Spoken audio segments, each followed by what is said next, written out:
Okay, everybody. Well, change on the time.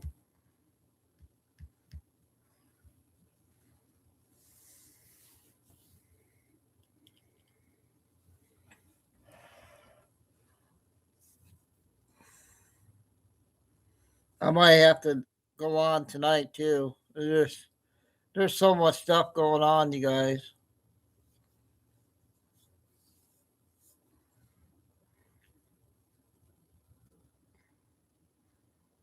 I got all my running around done this morning, so nothing's really going on for the weekend.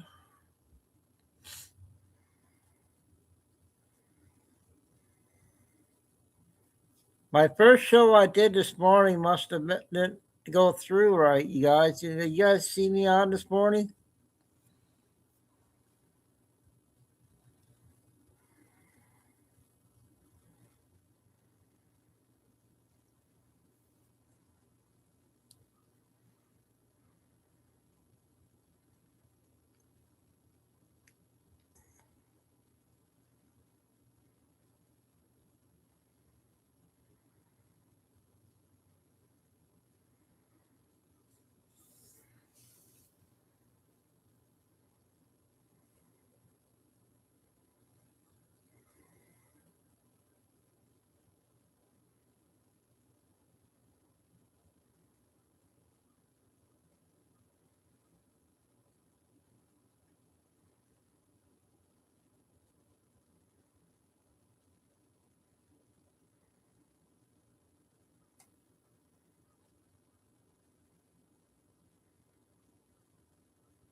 Oh, why no one's coming in chat yet?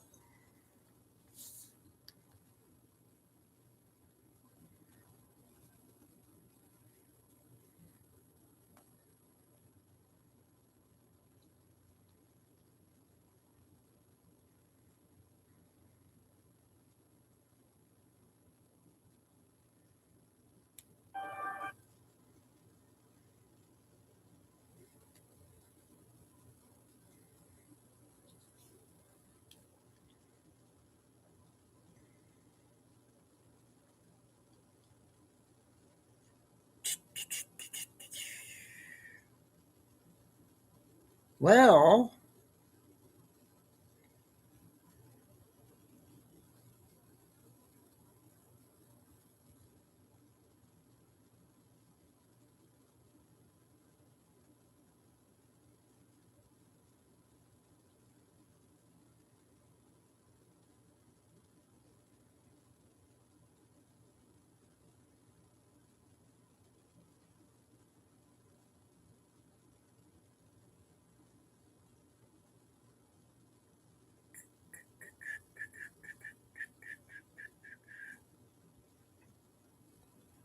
okay, all right. You're the first one. Did you see me live this morning? Cause I'm gonna delete the video I played this morning. I was on for an hour. I guess I didn't do it right.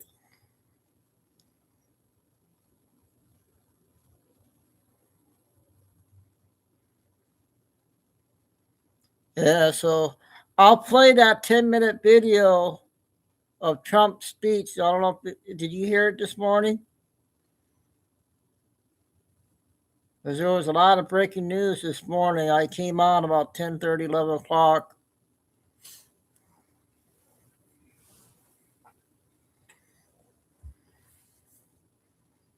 I said I was going to be on at 6, but after what I saw this morning there was a lot of big breaking news. So I came on, but I guess I didn't do it right. I did Billy Bean already, so. Hey, Carol, we got Orais in here. Were you from Canada, Orais?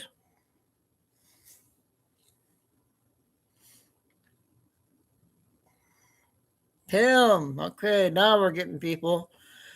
Tim, did you see me come on this morning?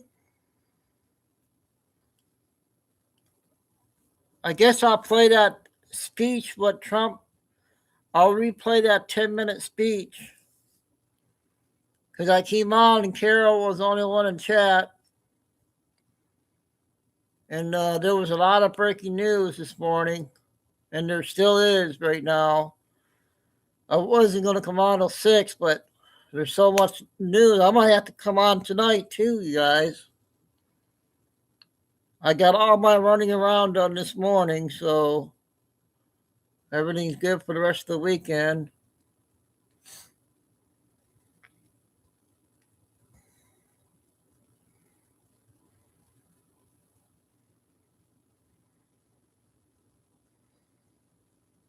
I text Kay earlier. Pine Eagle.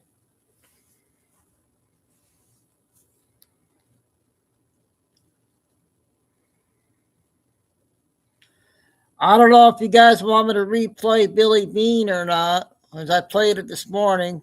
Me and Carol heard it. So I don't know if anybody wants me to replay it.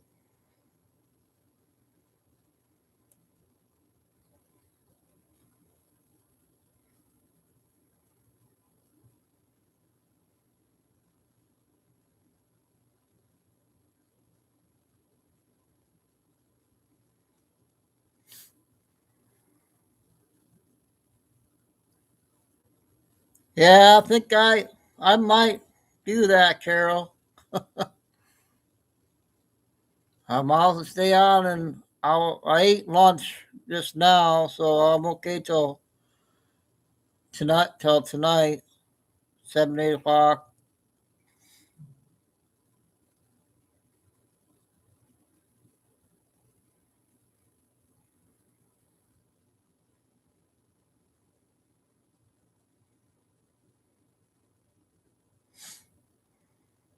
Samantha, I was telling everybody, I don't know if you were hearing, but how many wants me to replace Billy Bean? Because she was out this morning and it looks like no one's caught my notifications. I don't know if you heard Trump's speech this morning or not.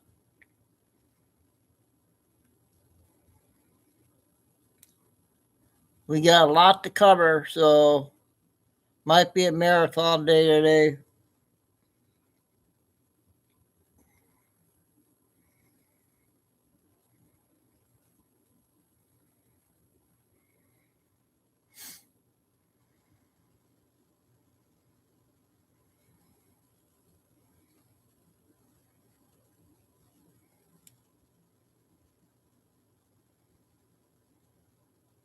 We got the older ladies clip I'm going to play. It's 15. I got a 38-minute video that looked pretty good to play. So, plus with all the other clips I got.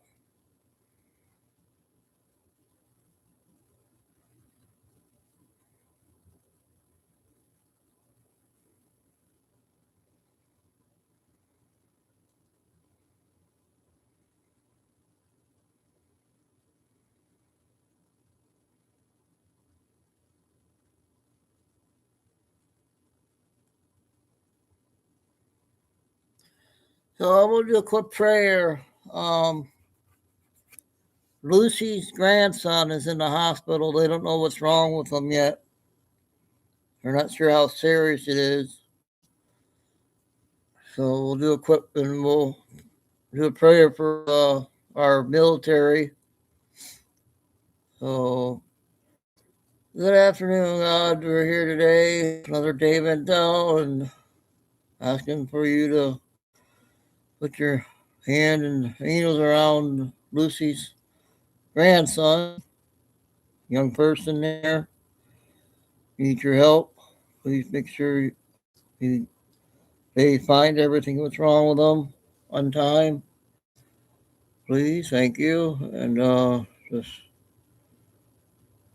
make sure so Lucy and all, the family will bring him back home today. And be praying. Thank you. And also, God, it looks like we are in a war right now with Iran for all the U.S. people that's over there and with military. Put your hand down, angels down around everybody. And so it has to get done. I guess that's what they're saying. And hope you can get everybody safe. Get rid of all the corrupt people there. And just keep putting your hand down to everybody and the angels around everybody that needs help. And everybody come here to my channel. It's we are family and we're here to just be together and get the news out, get stuff done, and just get the information out with all the important things that's going on. And the real news is not telling the truth. I try my best getting the truth out. And that's about it for now, God. And once again, Lucy, we're here for you. I'm praying, love you. Your son's name, amen.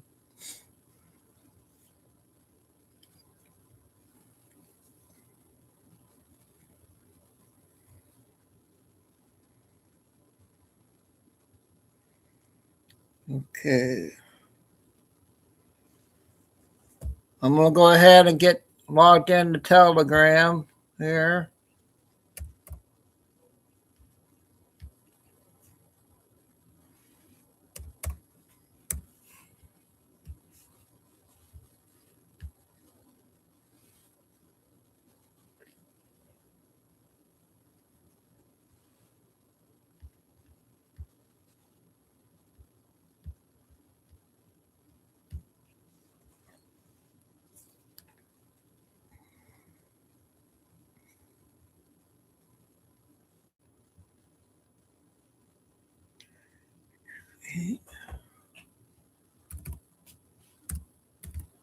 Oh.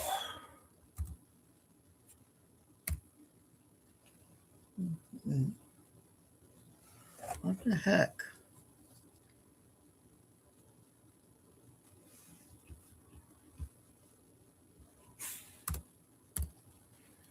Hey, I'm logged in.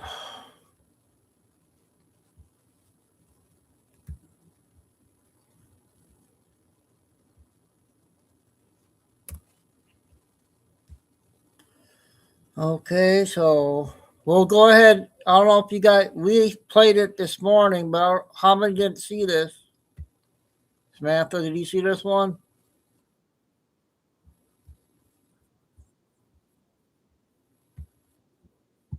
Operations in Iran.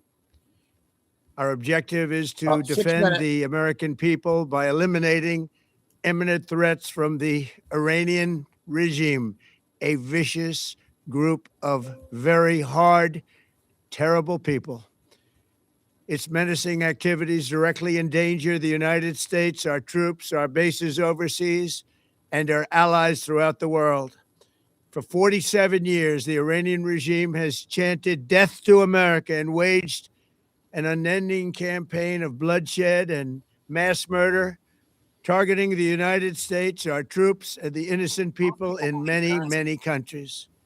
Iran is the world's #1 state sponsor of terror and just recently killed tens of thousands of its own citizens on the street as they protested. It has always been the policy of the United States, in particular, we got my too much going on administration, today. that this A lot of terrorist stuff coming regime out. can never Won't have know a yet. nuclear weapon. I'll say it again. They can never have a nuclear weapon. That is why in Operation Midnight Hammer last June, we obliterated the regime's nuclear program at Fordow, Natanz, and Isfahan. After that attack, we warned them never to resume their malicious pursuit of nuclear weapons, and we sought repeatedly to make a deal. We tried. They wanted to do it. They didn't want to do it. Again, they wanted to do it. They didn't want to do it. They didn't know what was happening. They just wanted to practice evil. But Iran refused, just as it has for decades and decades. They've rejected every opportunity to renounce their nuclear ambitions, and we can't take it anymore. Instead, they attempted to rebuild their nuclear program and to continue developing long-range missiles that can now threaten our very good friends and allies in Europe, our troops stationed overseas, and could soon reach the American homeland. Just imagine how emboldened this regime would be if they ever had and actually were armed with nuclear weapons as a means to deliver their message. For these reasons, the United States military is undertaking a massive and ongoing operation to prevent this very wicked, radical dictatorship from threatening America and our core national security interests. We are going to destroy their missiles and raise their missile industry to the ground. It will be totally, again, obliterated. We're going to annihilate their Navy. We're going to ensure that the region's terrorist proxies can no longer destabilize the region or the world and attack our forces and no longer use their IEDs or roadside bombs, as they are sometimes called, to so gravely wound and kill thousands and thousands of people, including many Americans. And we will ensure that Iran does not obtain a nuclear weapon. It's a very simple message. They will never have a nuclear weapon. My administration has taken every possible step to minimize the risk to U.S. personnel in the region. Even so, and I do not make this statement lightly, the Iranian regime seeks to kill. The lives of courageous American heroes may be lost, and we may have casualties. That often happens in war. But we're doing this not for now. We're doing this for the future, and it is a noble mission. To the members of the Islamic Revolutionary Guard, the armed forces, and all of the police, I say tonight that you must lay down your weapons and have complete immunity, or in the alternative, face certain death. So lay down your arms. You will be treated fairly with total immunity, or you will face certain death. Finally, to the great, proud people of Iran, I say tonight that the hour of your freedom is at hand. Stay sheltered. Don't leave your home. It's very dangerous outside. Bombs will be dropping everywhere. When we are finished, take over your government. It will be yours to take. This will be probably your only chance for generations. For many years, you have asked for America's help, but you never got it. No president was willing to do what I am willing to do tonight. Now you have a president who is giving you what you want. So let's see how you respond. America is backing you with overwhelming strength and devastating force. Now is the time to seize control of your destiny and to unleash the prosperous and glorious future that is close within your reach. This is the moment for action. Do not let it pass. May God bless the brave men and women of America's armed forces. May God bless the United States of America. May God bless you all. Thank you. So that was this morning. It's okay, we did a show, but it didn't go through. But Flying Eagle said he saw it, but he had it used a different way. But I don't know if you guys want me to do Billy Bean again. I'll play it. So let me know.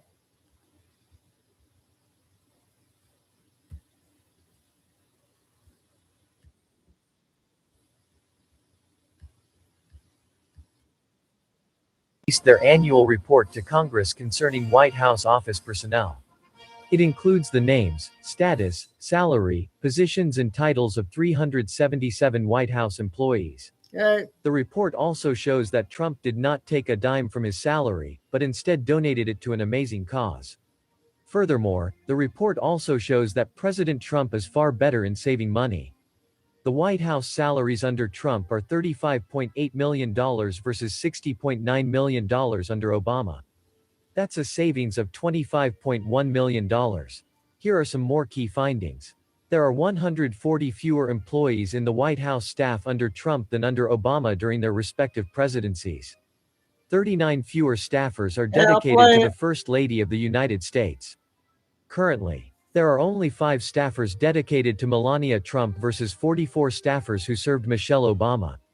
However, it's what Trump did with his salary that has everyone talking. Instead of taking his salary, Trump donated $400,000 to the Department of the Interior to be used for construction and repair needed at military cemeteries. Amazing. It's so great to have a president who loves our brave military men and women so much. Oh, and where's the media coverage of this? That's right, they don't cover anything decent about the president, but we will.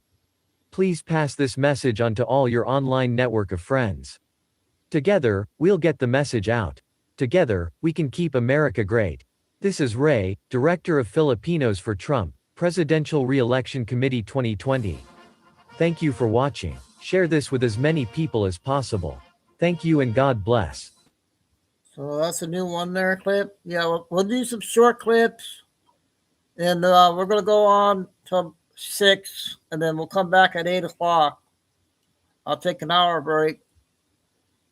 Bye to news, Kay.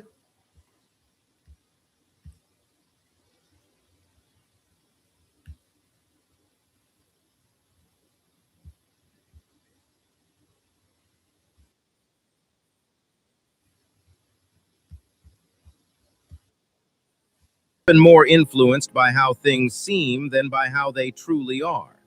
Throughout history, the most effective deceivers and oppressors have hidden their intentions behind masks. When committing their darkest acts, they pretend to act with virtue. Evil operates safely and often gains praise when it disguises itself as good. Even in societies with great freedom and education, there are always individuals and groups who specialize in misleading the public. They manipulate language, attaching noble words to corrupt actions and ugly labels to virtuous ones. This is one of the greatest tools of deception, controlling the meaning of words. A few powerful slogans can dominate the thinking of the majority, sometimes nearly the entire world. Just as poison must be disguised to be swallowed, tyranny must cloak itself in harmless or noble appearances. Rarely in history has oppression openly declared its intentions. Instead, it hides behind claims of public good, safety, and necessity. Again and again, people have been tricked by good names into accepting bad things. Fraud has been called religion. Oppression has been called government. Submission has been called duty. Theft has been called taxation. Plunder has been called protection. Murder has been called justice. Without changing the words, their meanings are reversed. When those in power feel safe from consequences, they rob entire cities and commit vast crimes under the respectable label of government. Yet the worst injustice of all is when men commit fraud while presenting themselves as virtuous, when deception wears the mask of morality. Most people accept appearances as reality. They are often more influenced Okay. Got those.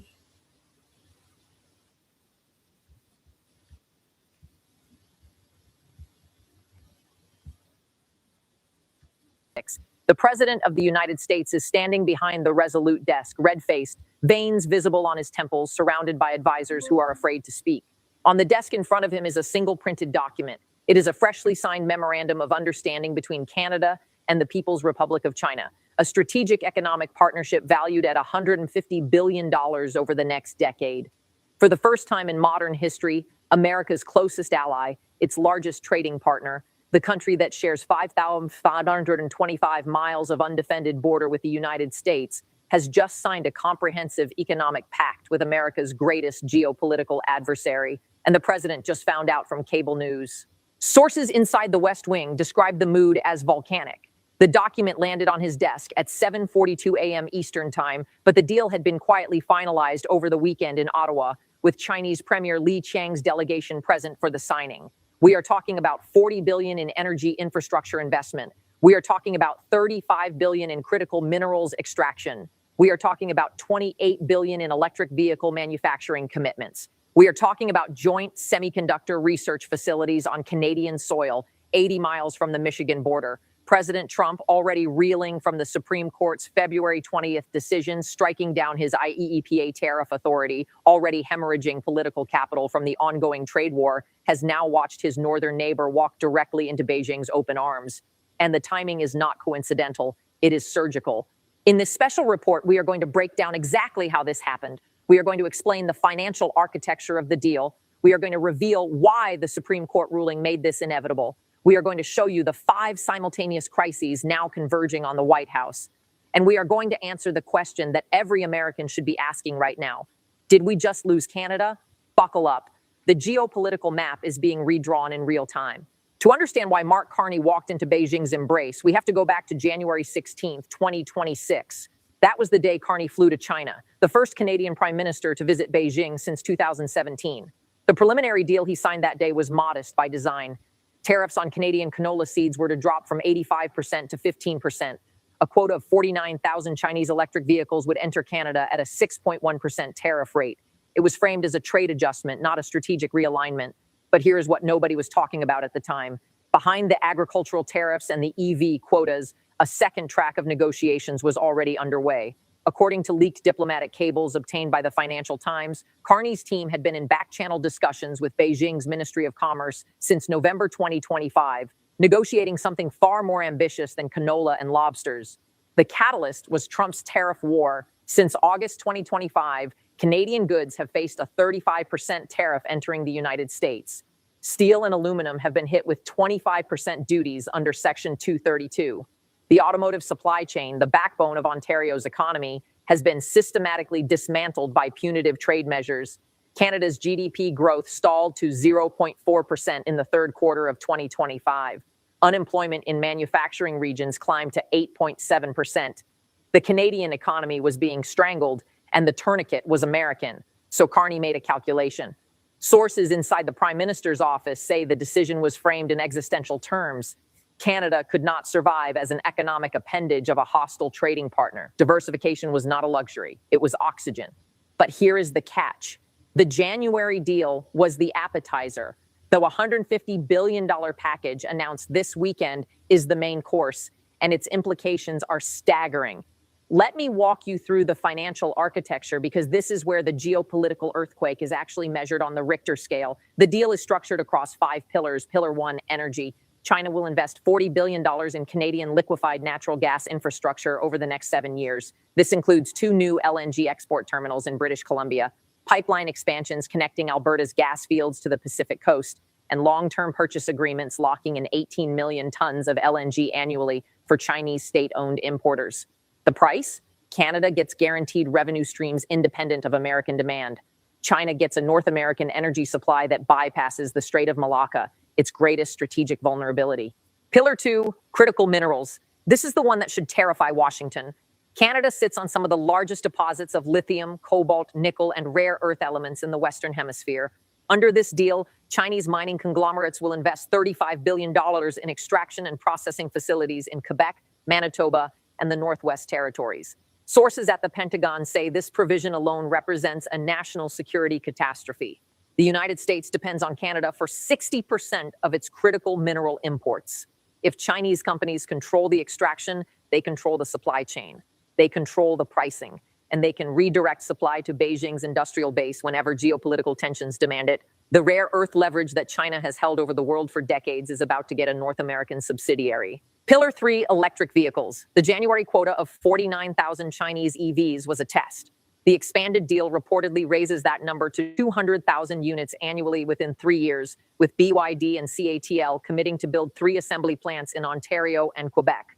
The investment commitment is $28 billion. The jobs created are estimated at 45,000 directly and 120,000 in the supply chain. For a Canadian auto sector that was gutted by Trump's tariffs, this is a lifeline. For Detroit, it is a dagger. Chinese electric vehicles will now be manufactured 80 miles from the Michigan border using Canadian labor and Canadian supply chains at price points American automakers cannot match. And under CUSMA rules, if the Canadian content thresholds are met, some of these vehicles could theoretically cross into the American market at preferential rates. This is the... Okay. A video on Trump's demands from Canada. I got 3 short ones I'm going to play, then we'll replay Billy. It's only a 20-minute one, you guys. Early this morning she came.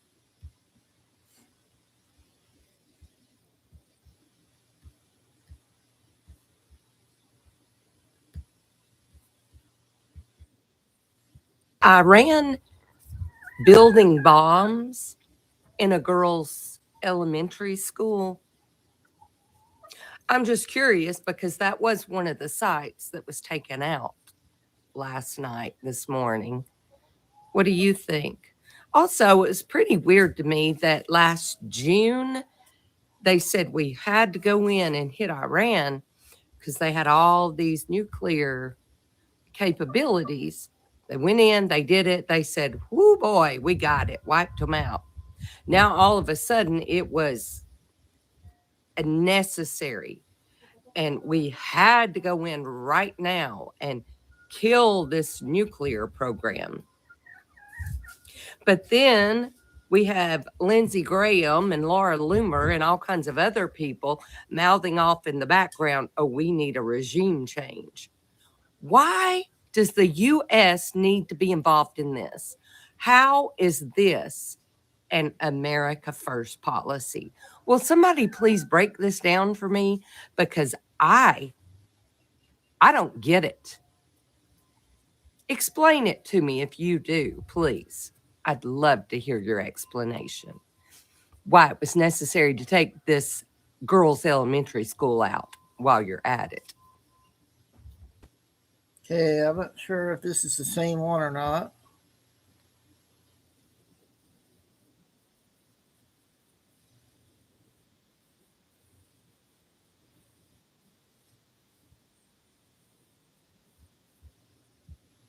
Yeah, I think this might be a new one. Than we are children. Yesterday in Colorado, they were presenting a bill on the House floor. It was Brandy Bradley. The bill is HB 25-1073. And what it's calling for is stronger and stricter punishments for child predators. Because here's the thing that many of you don't realize, I didn't. In Colorado, apparently you can assault a child sexually. You can assault up to 3 of them before you get anything more than probation. So this bill was brought to vote on the House floor. It didn't pass. It won't be advancing because every single Democrat in the Colorado House voted no. What has happened to our country? Why are we trying to legitimize child sexual assault like that? This needs to stop. Okay, we'll just do two on that on her there, lady from Minnesota. We're gonna replay Billy Bean. She came out at 6 o'clock this morning. Okay.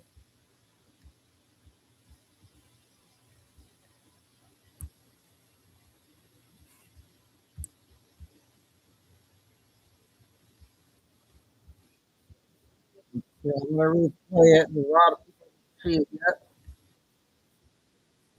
6. I'm in Texas about 6 a.m. So we had an announcement by President Trump at approximately 2 to 3 a.m. this morning that the U.S. was going ahead with its hits, the U.S. and Israel with its hits on Iran. And I found it unusual yesterday when I was getting a weather report from Tim Vasquez, former military, who in his introductory remarks included the information regime change. And we see that going on right now. So I can confirm that 2 Iranian leaders have been taken out. One is the right-hand man to the Ayatollah Ali Khamenei, has been taken out. Also, the head of the Iranian Justice Department, who was responsible for ordering the slaughter of Iranian citizens as they protested in the streets of Iran.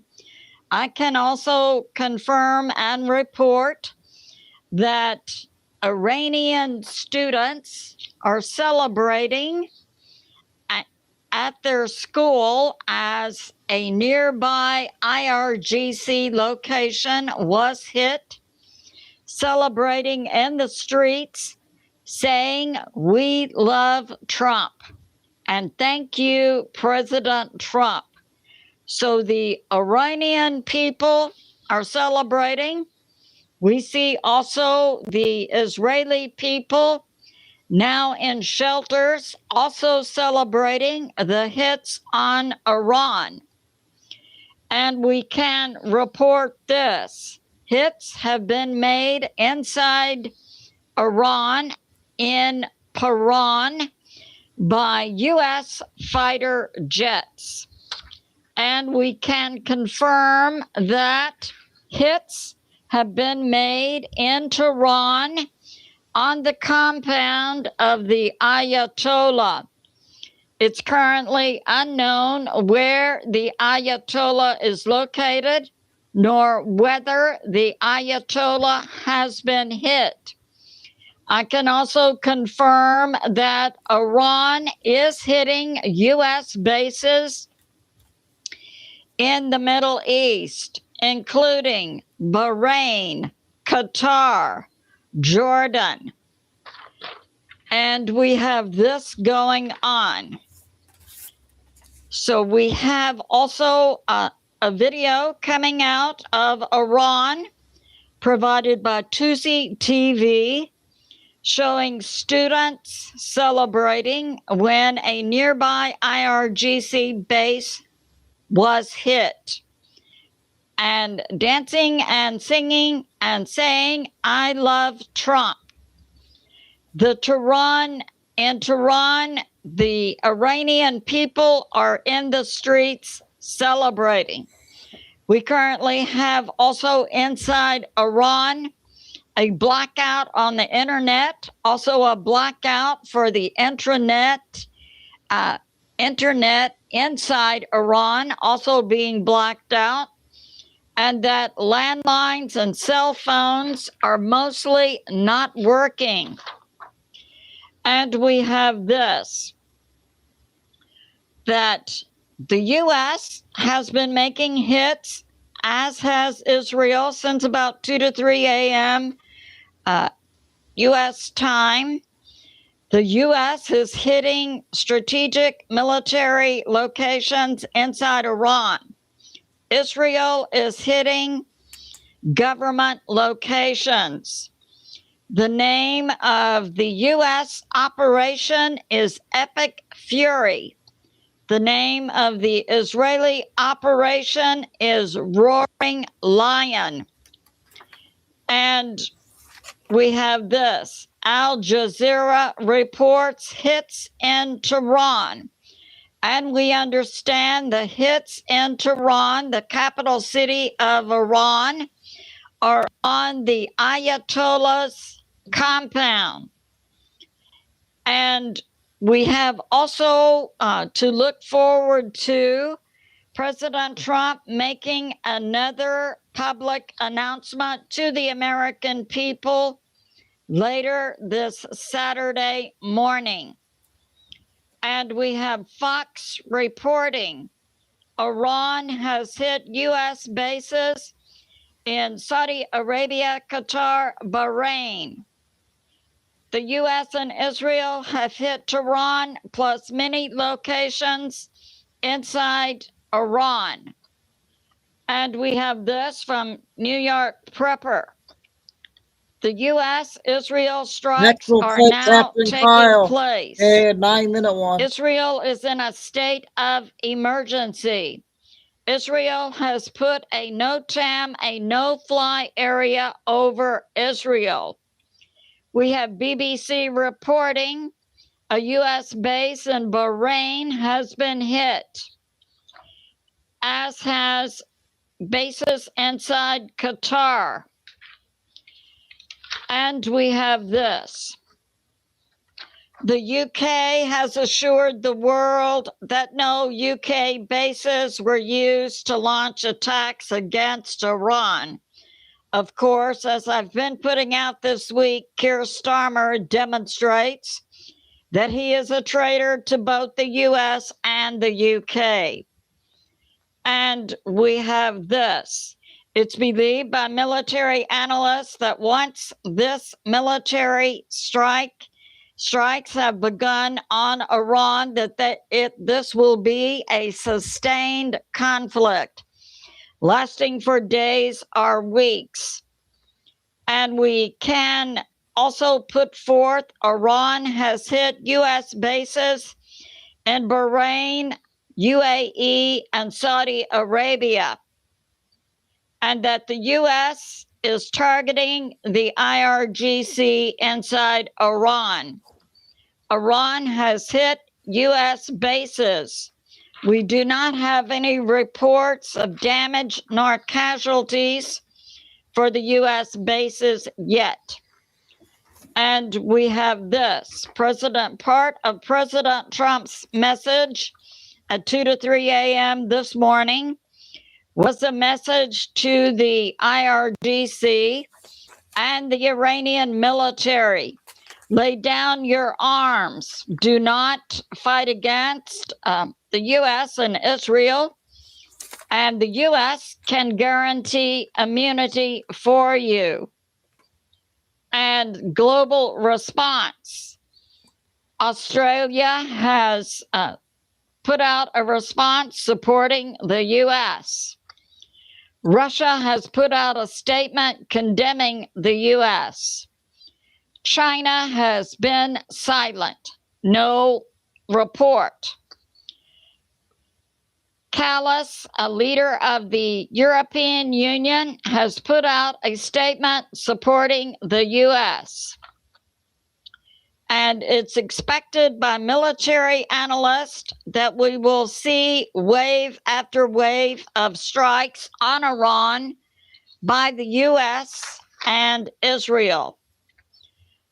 Early this morning, explosions have been heard in 10 Tehran, minutes, you guys. where the compound of the Ayatollah has been targeted. And we have this. U.S. intel we believe, knows exactly where the Ayatollah is. And we believe that Israel is being given the opportunity to first strike the Ayatollah if the location is possible for Israel to take out. If the Ayatollah is in a deep underground bunker, then the U.S. most likely will use the B-2 bombers and the bunker busting bombs it has used before. And we have this. Also coming out, President Trump put forth that in the past, Iran had killed many U.S. soldiers in Iraq during the U.S.-Iraq conflict. And we have this from New York Prepper. The U.S. and Israel have made hits inside Iran, hitting Tehran, Homs, and Isfahan. So we have that going on. And we have this. In a run-up yesterday, we were seeing suddenly, late yesterday afternoon, Turkey canceling flights to Iran. We had yesterday, about 3 p.m., massive orders for pizza from the Pentagon, indicating that President Trump had made the decision during mid-afternoon yesterday to go ahead with the hits on Iran. And we had yesterday the Russian embassy in Tehran suddenly evacuated. And we have this from Judge Napolitano yesterday, who interviewed former CIA Larry Johnson and Ray McGovern, that the U.S. was likely to make a decision to hit Iran, according to U.S. intel. And we have this. Iran was warning citizens yesterday to leave the area around U.S. military bases in the Middle East, including UAE, Kuwait, Qatar, Bahrain, Jordan. So that's going on.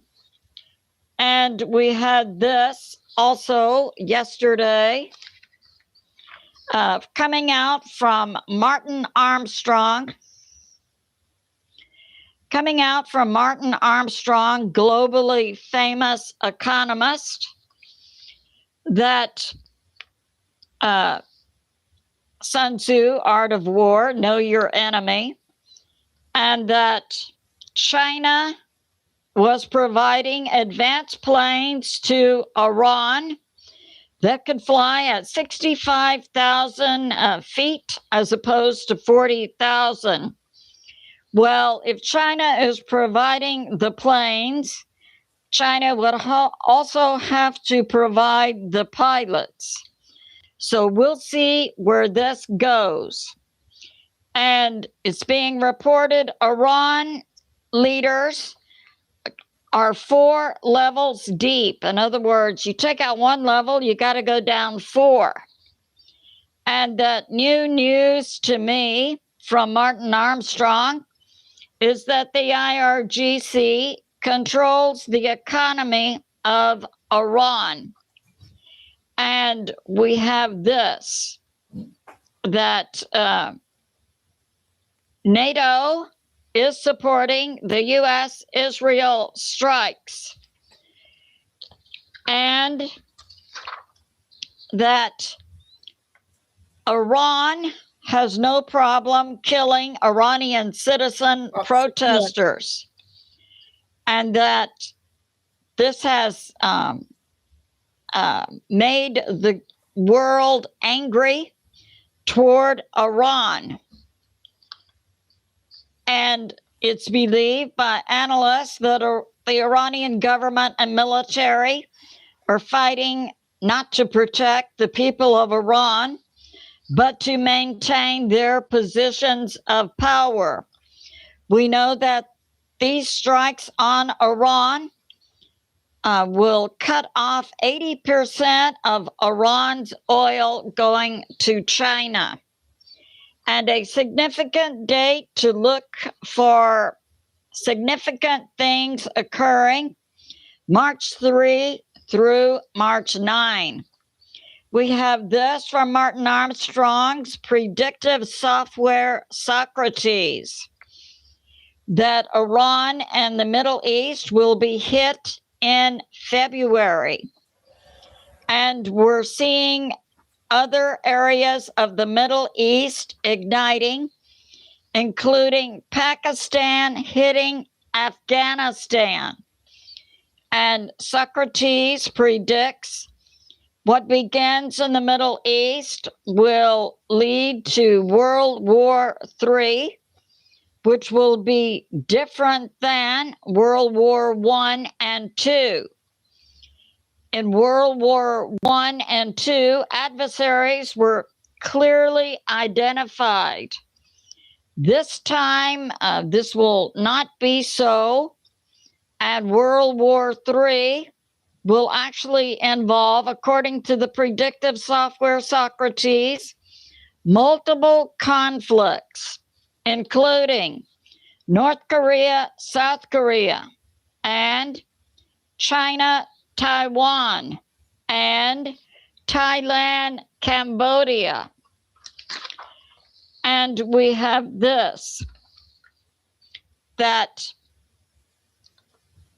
China has provided technology to help Iran, which can target U.S. ships. Now, we saw yesterday a dust-up between an AI company and the U.S. Department of War. I put out what I believe that to be, which was theater, but it was a way of communicating to the American people and the world that the U.S. military now has in place AI Skynet system. So that's going on.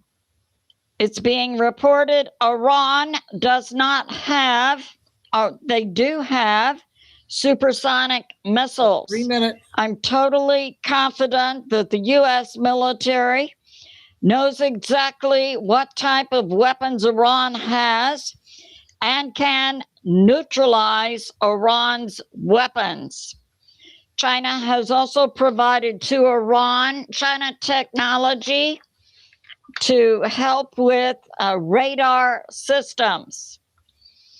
And we have this. Martin Armstrong had been asked by the U.S. government, President Trump, some time ago to write a peace plan for the Middle East, which Martin Armstrong did. He received a thank you letter from President Trump. But we see that peace was not available because the theocracy in Iran, as I've put forth before, I believe Iran is being operated by psychopaths, people who are totally out of touch with the real world. Martin Armstrong also warns President Trump, don't trust Callas, the leader of the EU.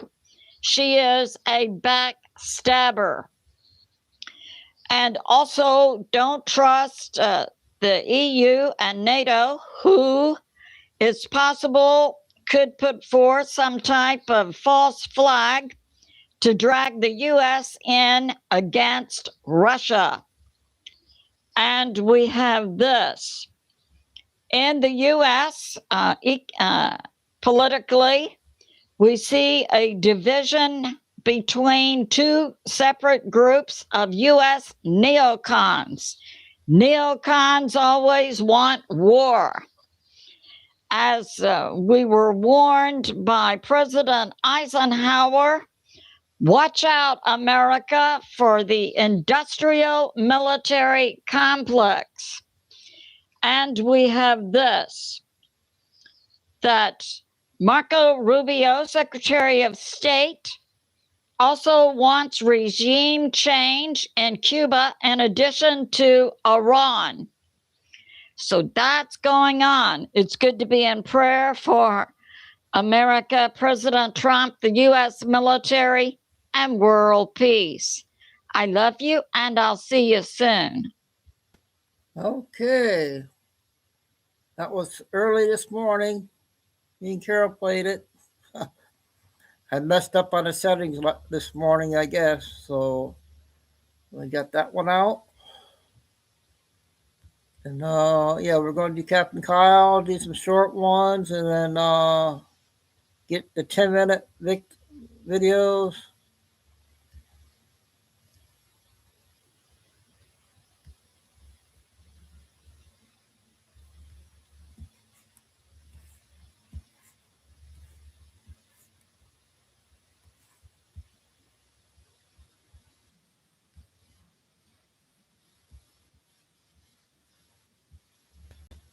As expected, it's begun. So it's happening, people. These evil bastards are being eliminated.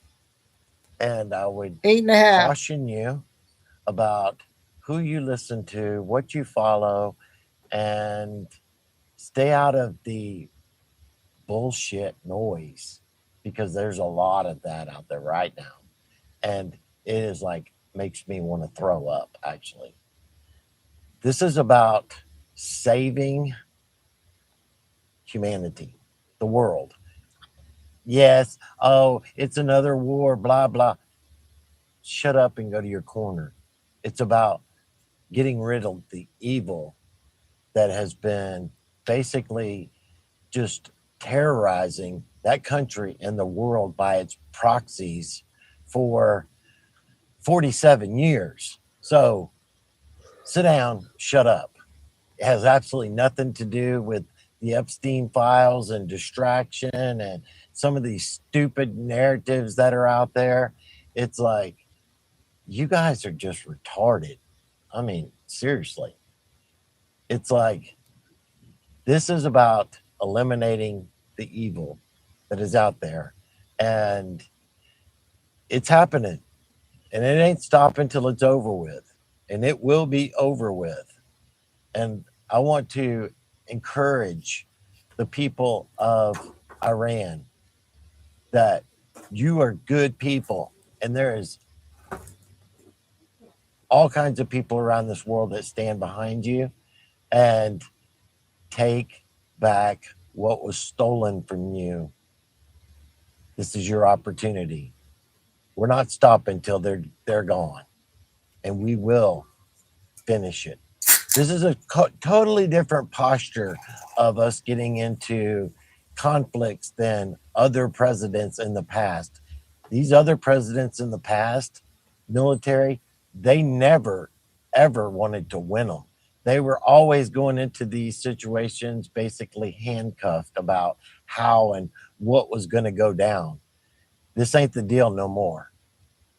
We're going in with an objective to win, and win decisively.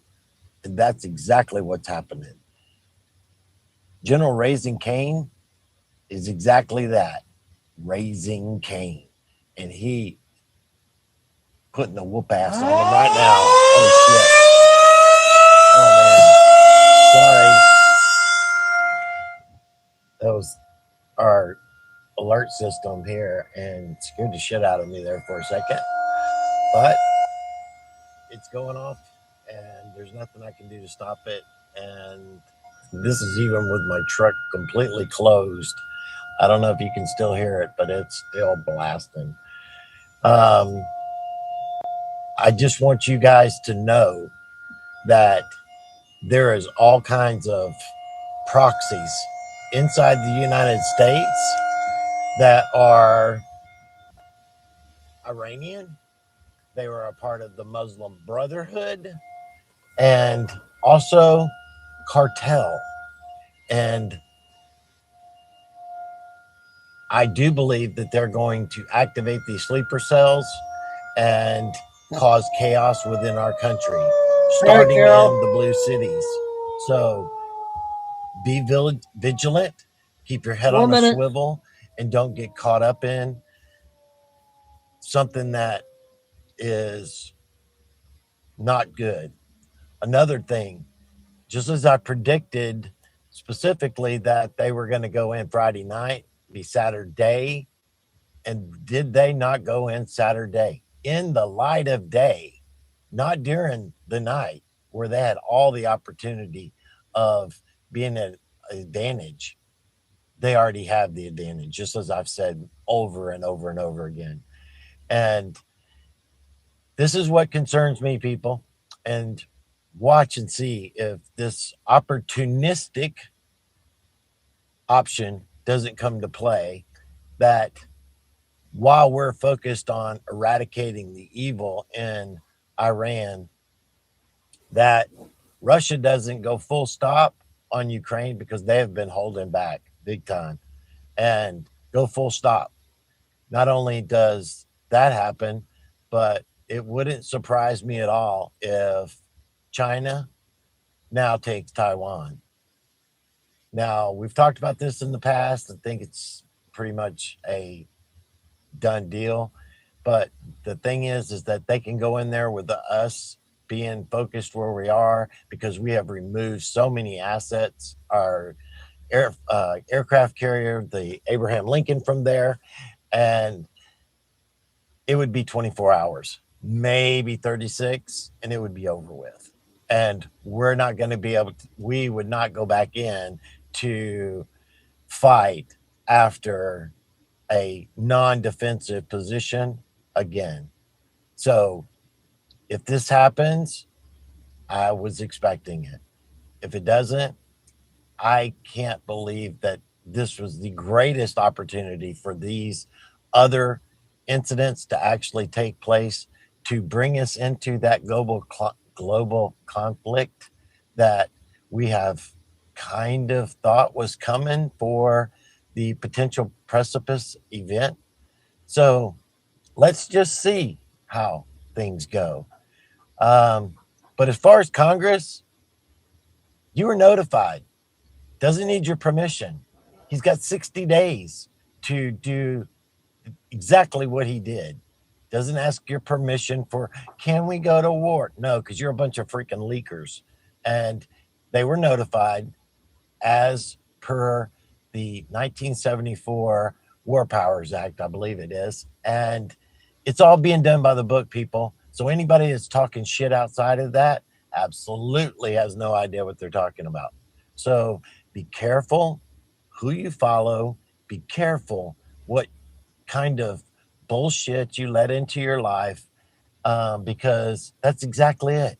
And Instagram and Facebook and all of these social media platforms that are now, monetizing these demon propaganda channels, because I agree, that's exactly what they are.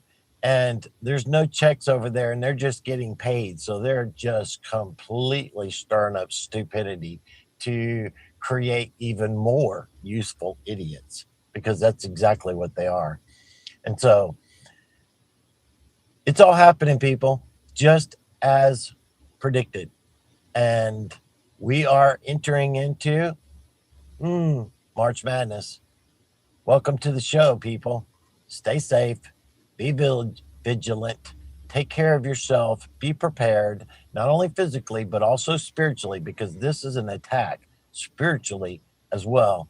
Be grounded in your truth so that you don't get caught up in the psychological warfare that is being done, because your mind is part of their battle space.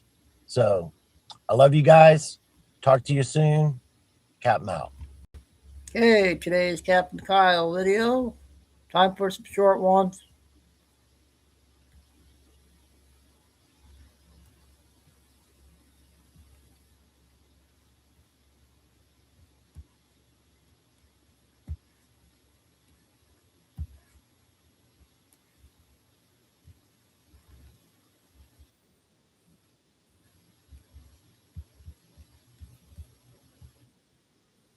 The Department of War last night announced Operation Epic Fury. So far, there has been explosions in Saudi Arabia, the UAE, Iraq, Kuwait, Iran, and Qatar. The United States military began major combat operations in Iran. Our objective is to defend the American people by eliminating imminent threats from the Iranian regime, a vicious group of very hard, terrible people.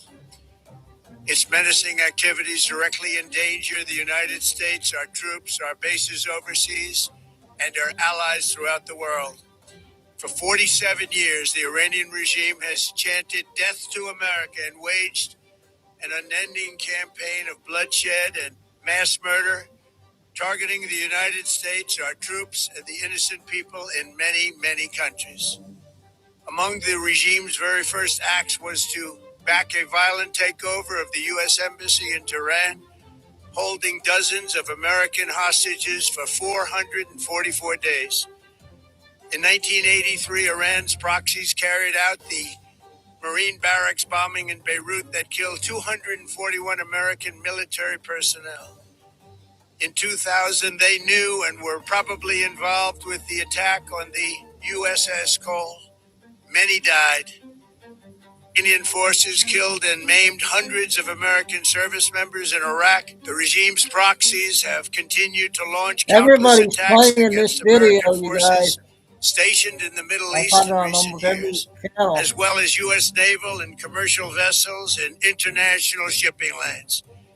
It's been mass terror, and we're not going to put up with it any longer. From Lebanon to Yemen and Syria to Iraq, the regime has armed, trained, and funded terrorist militias that have soaked the earth with blood and guts. And it was Iran's proxy, Hamas, that launched the monstrous October 7th attacks on Israel, slaughtering more than 1,000 innocent people, including 46 Americans, while taking 12 of our citizens hostage. It was brutal, something like the world has never seen before. Everybody needs to be praying for our troops.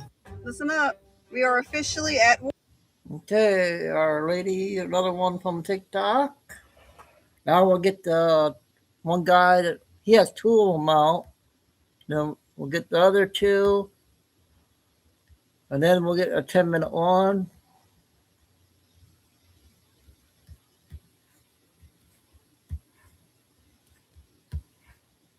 Oh.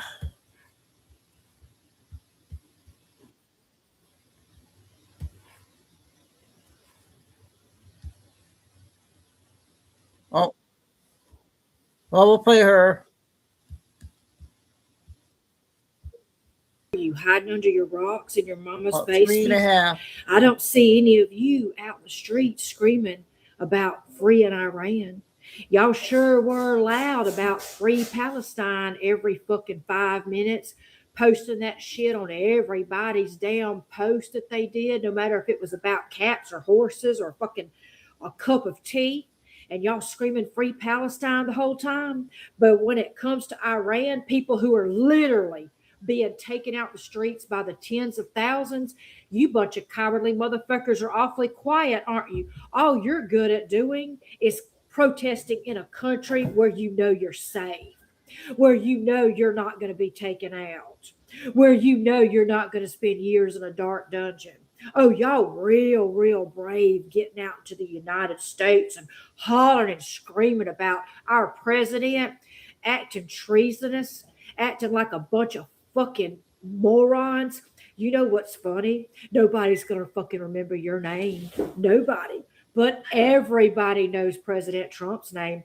Good or bad, that man's going down in the history books. Where will you be? Where will you be? The only people benefiting your life on the no tax for Social Security is your fucking elderly parents that take care of y'all's asses. Yeah, that you borrow your money from your elderly parents. And then you go out in the streets and you show your asses and scream for a cause that you have no idea what the fuck you're doing. Look at our president over here kicking ass and taking names. We got Saudi Arabia so excited, saying, calling us their brothers. They stand with us. Every country out there stand with us but France. That's where y'all need to go, over to France, because nobody gives a fuck about France, just like nobody gives a fuck about y'all. You want to know what's real funny also? I don't see y'all at the local Walmart. I don't see you guys on the streets. I'm out and about all the time. I don't see anybody screaming about anything.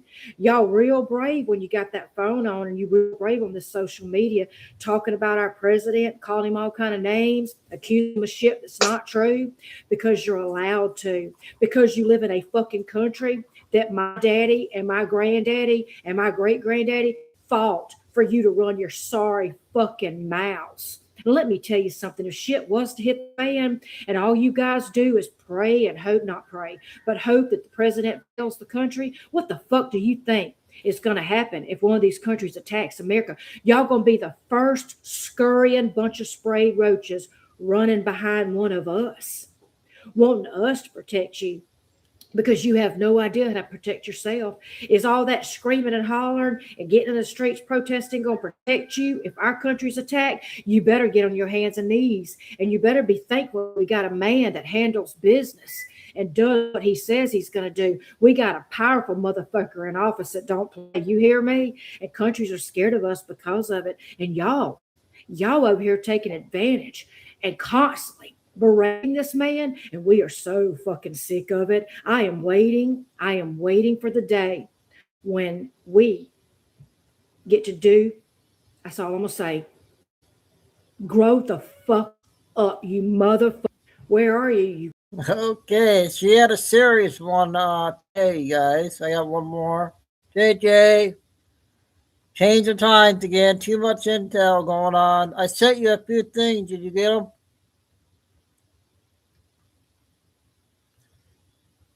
Lucy's grandson's in the hospital, but we don't know what's wrong.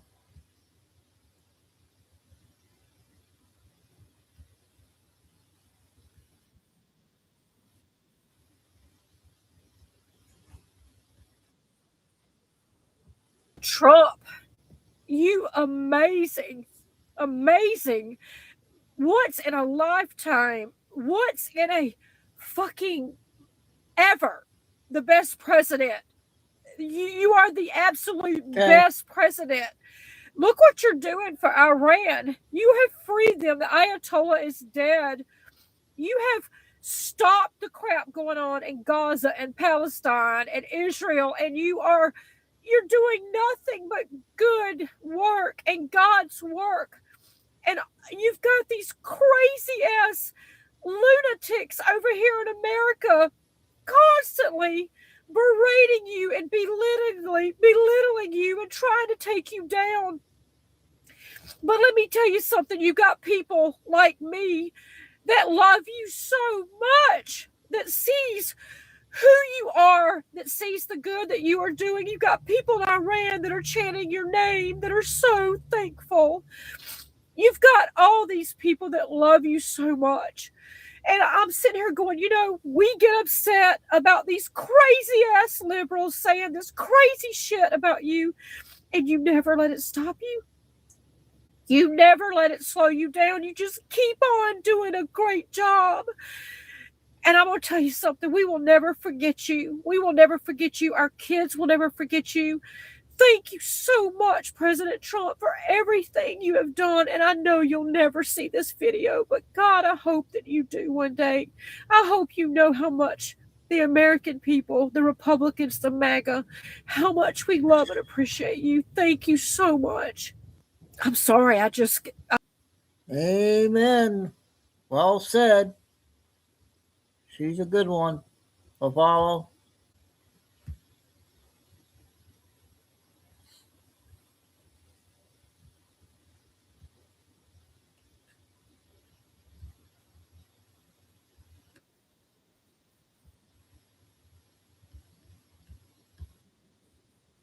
It is February 28th, Saturday, February 28th, the year of our Lord 2026.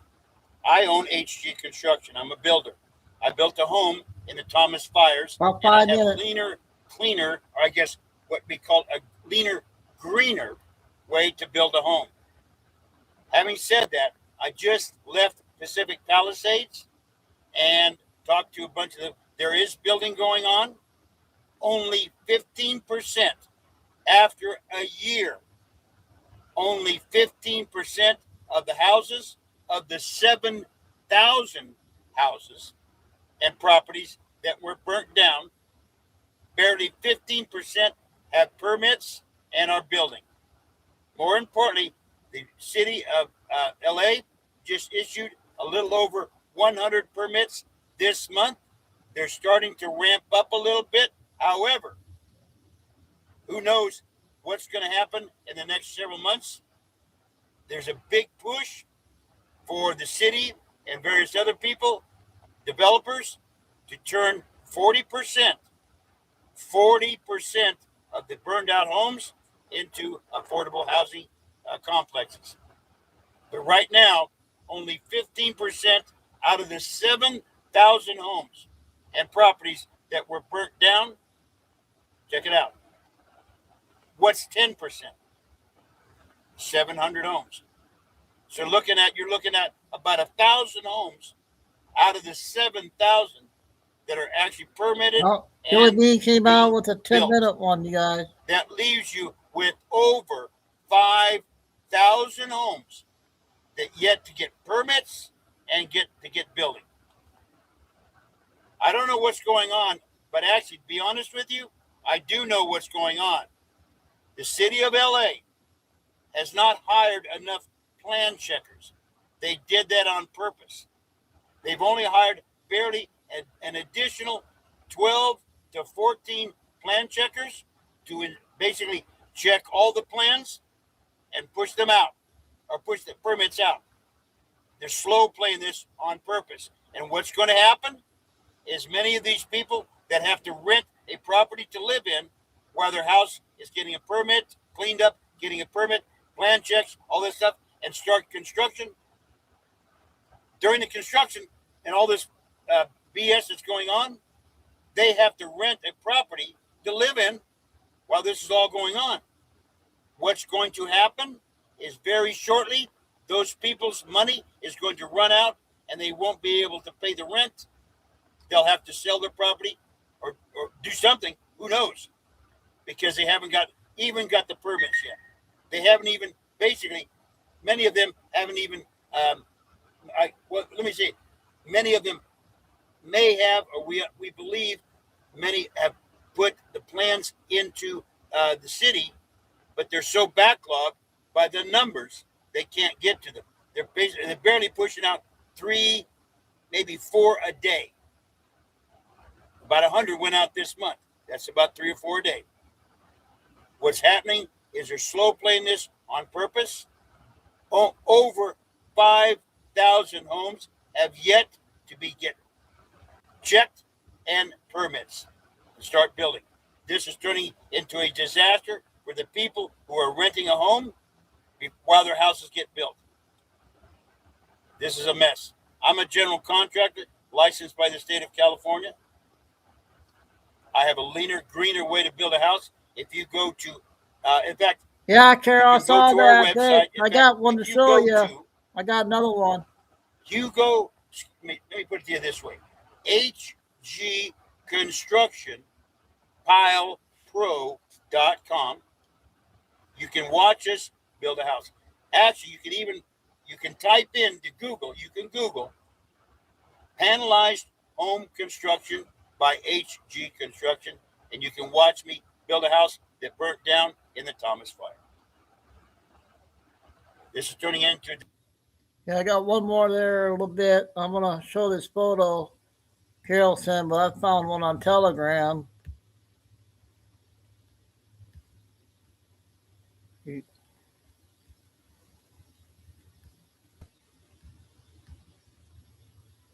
So, yep, Carol, this one. You sent one up on Facebook.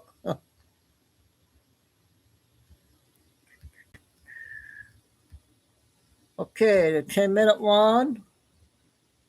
We got a map from Australia to Canada, JJ. This is Canada, the United Kingdom, and Australia. 3 nations spread across 3 different continents. But despite the distance, one alarming truth connects them all. They are collapsing in exactly the same way. And now the symptoms are impossible to ignore. Let's begin where the cracks are turning into a full-blown collapse. Canada. In Canada today, the average family can't afford a home in their own country. Home ownership has crashed 31% in a single generation. Compounding this issue, foreign buyers now hold a significant stake in the Canadian property market, owning up to 13% of it, more than at any point in history. But Canada isn't alone. In Britain, the foundation of the middle class has been gutted. Manufacturing jobs gone, down 46% since 1990. And what did families get in return? The highest tax burden since World War II, all while public services fell apart. But this isn't just a British problem. Across the world, Australia is living the same nightmare, only deeper. There, a quiet takeover is underway. Foreign corporations now control 80% of the country's critical resources. And the dream of home ownership, dead on arrival. Housing prices have soared by 500%, while wages crawled just 80%. Young Australians are being priced out of their future in their own country. And this pattern across continents, across governments, is no accident. This isn't just failure. It's not bad luck. It's called managed decline, and it's happening by design. And if you're watching this thinking it can't happen here, you need to pay attention, because these 3 nations are the test cases for what's already occurring throughout the Western world. What you're about to learn in this video will completely change how you understand what's happening to these once powerful nations, and why everyone should be deeply concerned about what comes next. The evidence is hiding in plain sight. Government documents, insider testimonies, and statistical patterns reveal a blueprint that's been quietly unfolding for decades. And once you see it, you can't unsee it. Most people have no idea that the collapse of these 3 nations follows a familiar historical pattern. Every empire throughout history has fallen in a similar way, from the inside out. Take ancient Rome. Most think it fell to barbarian invasions, but Rome's real decline began internally, through economic inequality that mirror what's happening across Canada, the UK, and Australia right now. By the 2nd century AD, as Rome's expansion slowed, the wealthy elite created massive estates worked by imported labor. This destroyed local Roman farmers, the backbone of the Republic, who were crushed by debt and displacement. Sound familiar? It should. It's the exact same pattern unfolding today. When Roman reformers tried addressing these inequalities, they were eliminated. The elites chose to get rid of reformers rather than give up their power. A key point to remember as we look at what's happening in these modern nations. Just as Rome faced demographic collapse in its final years, these 3 nations are experiencing unprecedented population shifts. Despite Canada importing over 480,000 migrants in 2024 alone, its fertility rate has plummeted to just 1.48 children per woman, far below the replacement level. The UK's fertility rate has crashed to 1.44, while Australia's sits at 1.5. These countries aren't growing naturally. They're being artificially repopulated while their middle classes vanish, exactly as Rome's did before its fall. Managed decline might sound like boring corporate jargon, but it represents one of the most dangerous concepts in modern governance. Originally a business term for companies beyond saving, it evolved into a strategy where maintaining appearances takes priority over actual solutions. This isn't conspiracy theory. It's documented policy. The concept emerged during the 1980s in Britain when Margaret Thatcher's government advised that struggling industrial cities should be left to manage decline, controlling the collapse rather than preventing it. But what's truly shocking? This localized strategy has now been scaled up to the national level across Canada, the UK, and Australia. And the evidence isn't hidden. It's being announced openly. Don't believe it? Just look at the official messaging coming out of these governments. Their infamous "you'll own nothing and be happy" rhetoric wasn't just a meme. It's becoming the reality for millions. In Australia, government reports warn of a generation of forever renters as home ownership slips out of reach for younger Australians. In Canada, nearly a third of people under 40 now say they expect to rent for life, according to recent surveys.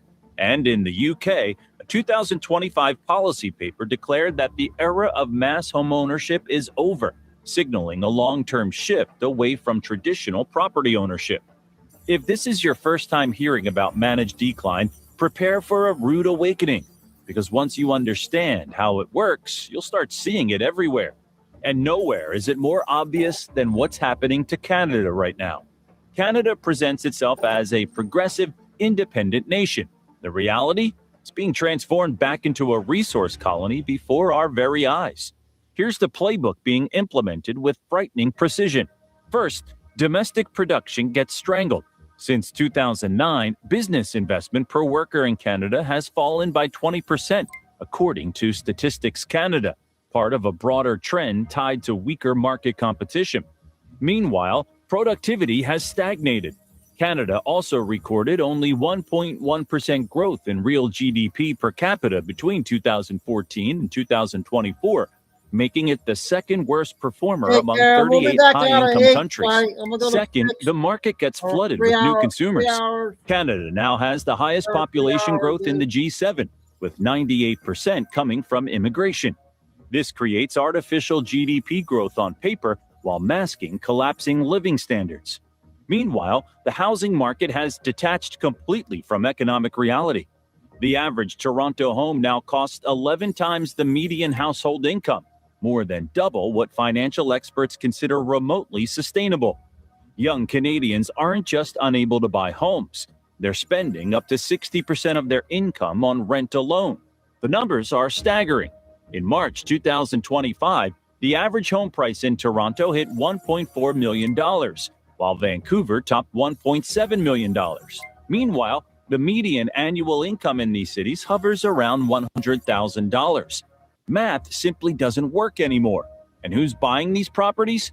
Foreign investors purchased tens of thousands of Canadian homes in recent years, with many left empty as pure investment vehicles. In fact, things got so bad that the federal government extended its foreign buyer ban to 2027.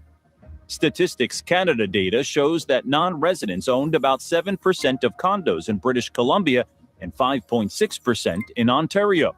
Clear evidence that investment demand has distorted housing supply.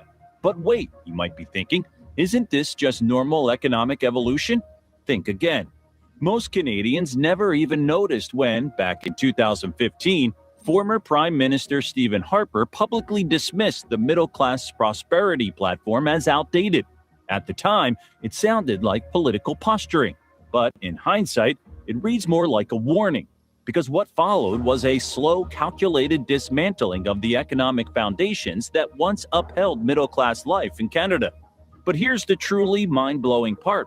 Canadian policymakers aren't failing to solve these problems. They're just ignoring the inevitable.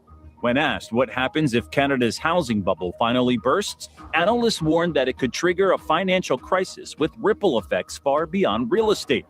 As Jacobin notes, Canada's housing market has become a tinderbox propped up by speculation, lax regulation, and blind faith in endless appreciation.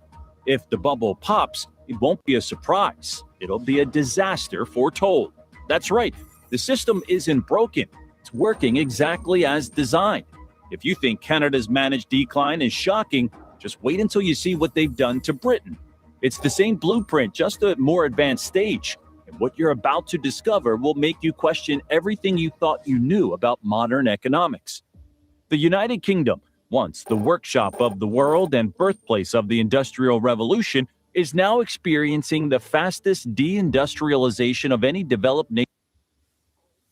Okay, that's how it ended there. A map of Canada to Australia. I got a Q video coming out. Then we'll get to a 10-minute Billy video.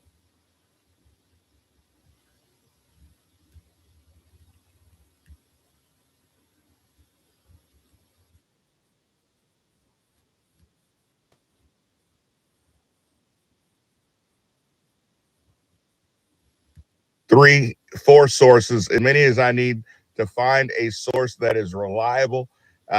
Before I come and talk to you guys about things, I want to make sure it is confirmed. I've been seeing all day people saying that the Ayatollah of Iran, Khomeini, was now dead or eliminated. And we finally have confirmation that his body has been recovered. Ayatollah Khomeini has been recovered. So he is indeed no longer here on earth. He is gone.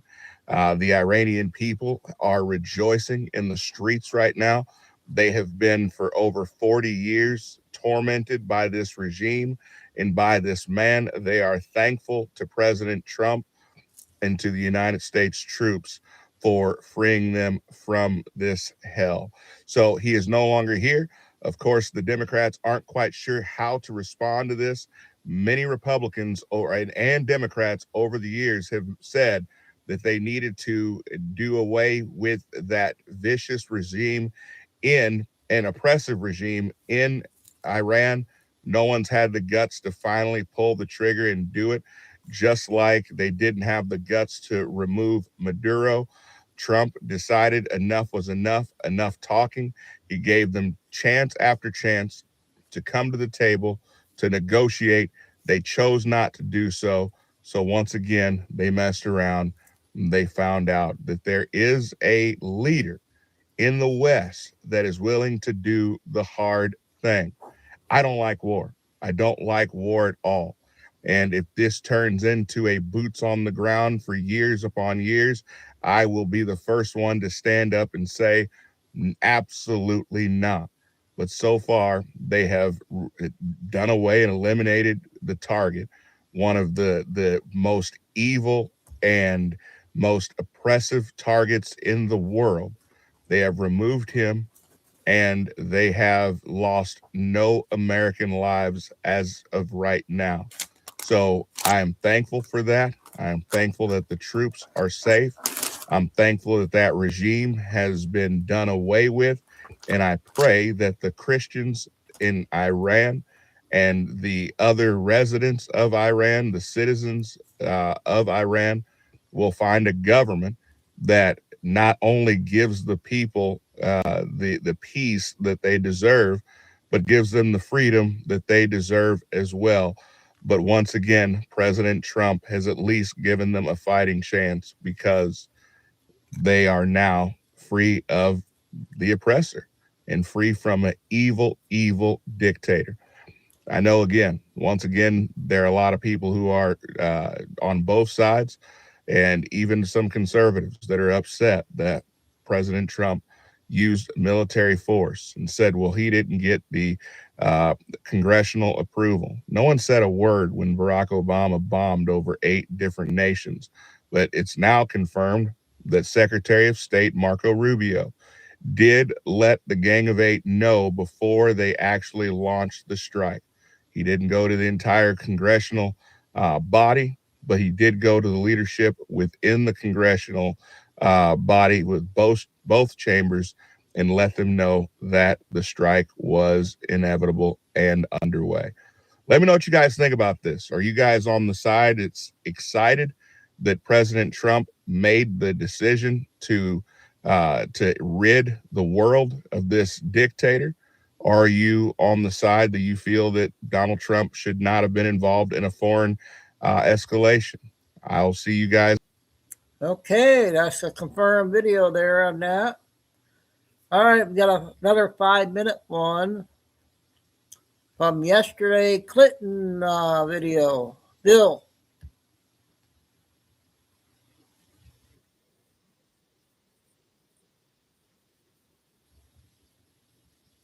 Two reasons.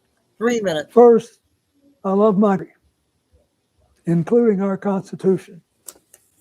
And America was built on the idea that no person is above the law, even presidents, especially presidents, and that we should all live under the same set of rules. How many seen this? This kind of democracy requires every person to play their part. And I hope that by being there today, we can bring ourselves just a little further away from the brink and back to being a country where we can disagree civilly and we can search for truth and justice, and that it outweighs the partisan urge to score points and create spectacle.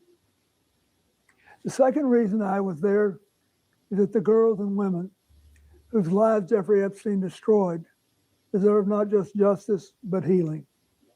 They've been waiting too long for both.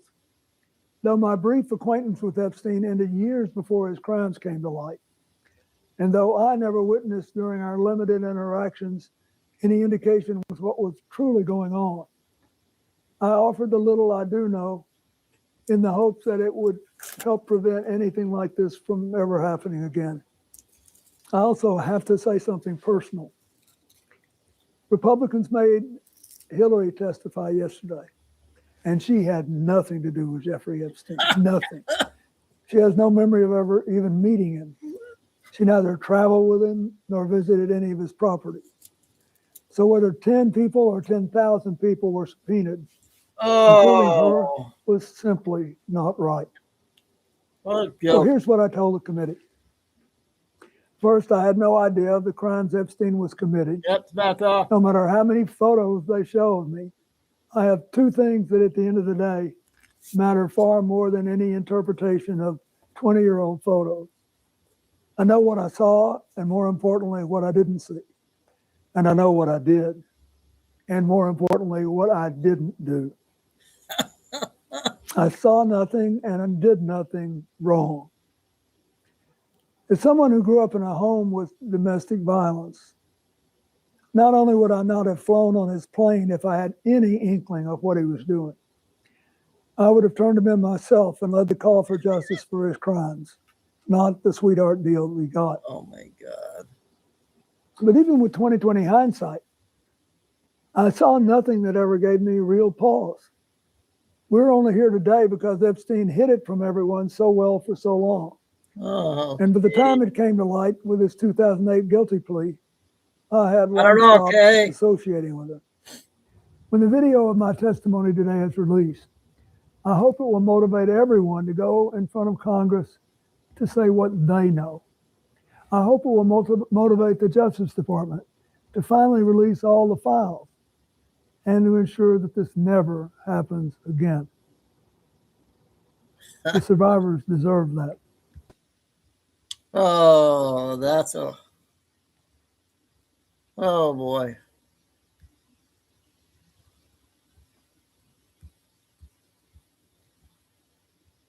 He must got paid a lot of money.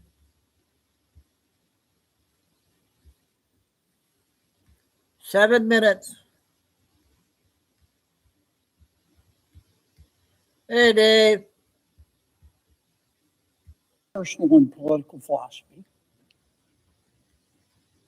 is don't hurt someone unless they're trying to hurt you first. Don't take other people's stuff and leave me alone. Let me live my life, exercising the free will and responsibility that God gave. Which leads me to my first topic, Mr. President. Iran. I'm not talking about the people of Iran. I'm talking about the political and religious leadership of the government of Iran. Talking about the Ayatollah and his followers. And in America, we separate government from religion. Not in Iran, thanks to the Ayatollah. The government tells you what religion to practice. The government is the religion. Now, everybody has the right to believe what they want. I'll tell you what the Ayatollah believes. He's Muslim. But his strain of Islam says this is your first time in chat. That if you do not agree, respectful, thank you for following me, with his interpretation of God, then you deserve to die. You do. And he acts on that belief. Now, let me say again, the Ayatollah is entitled to believe what he wants.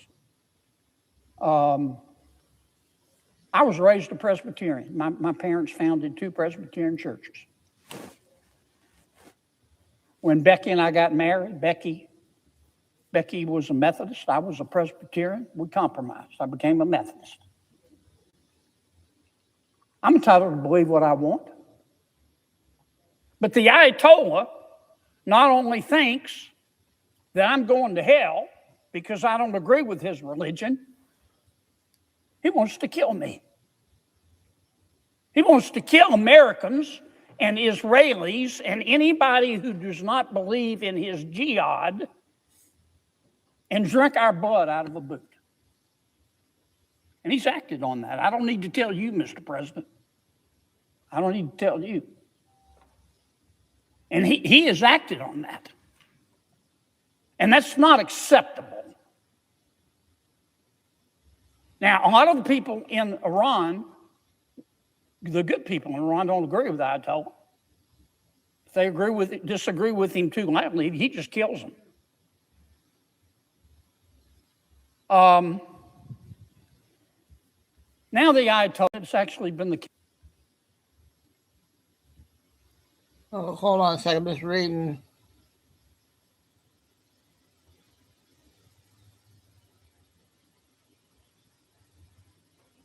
Can I ask who it was, Paul? Was it Shift Kicker? I don't know if you might have been Shift Kicker or Lee.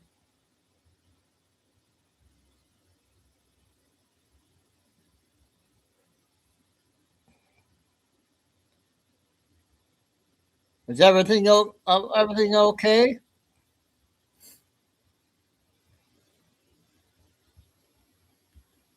For the last, I don't know, 10, 15, 20 years, the Ayatollah has decided he wants a nuclear warhead. Why should we care?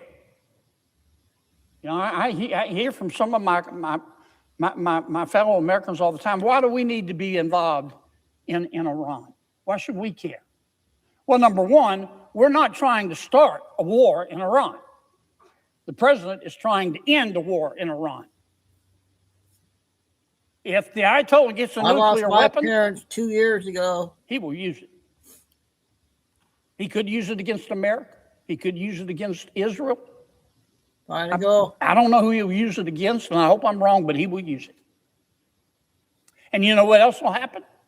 As soon as he gets a nuclear weapon, Saudi Arabia is going to get a nuclear weapon. And the UAE is going to get a nuclear weapon. And Japan's going to get a nuclear weapon. And South Korea, and I could go on and on and First on. person in the chat there, Paul. And the more nuclear weapons you have in the world, the more likely you are to have a nuclear war. But that's not the only thing the Ayatollah has done since he became the Ayatollah. He exports terrorism. He was the person behind Hamas and Hezbollah that have killed so many people throughout the world, not just in the Middle East, but across the world, including, but not limited to, Americans. That's why we ought to care. The Ayatollah also has conventional ballistic missiles and is building more as we speak. Now, those missiles can't reach America yet, but they're working on one, and they can sure reach our military bases in the Middle East. And they can sure reach Israel. Yes, sir. Yes, ma'am. That's why we should care. And finally, the Ayatollah, if you disagree with him, and we've seen it happen on TV, we don't know how many people he's hung in the last 6 months. Well, I don't know what you mean, Paul. Why are you saying that? I've seen estimates as high as 50,000. So that's what this business with Iran is all about. We're not trying to be the world's policeman. We're trying to stop the Ayatollah from being the world's policeman, who's getting a lot of support from President Xi Jinping in China and Vladimir Putin in Russia and Kim Jong-un in North Korea. So that's where we find ourselves, trying to stop this war. And to the Ayatollah, I would say, Ayatollah, you're entitled to believe what you want. You can hate me. You can believe that. I know you hate me and what I stand for. You know how I sleep at night knowing that you hate me? With the fan on.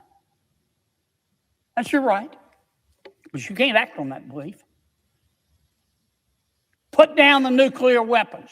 Put down the nuclear enrichment. Stop exporting terrorism to Hamas and Hezbollah. End your missile program. Stop killing and torturing your people. That's all we want. And he's doing that as we speak. Mr. President, of my personal and political philosophy. Okay, that was the latest on Kennedy there. I got the other guy, second video, and then we'll get to Billy's second video of 10 minutes.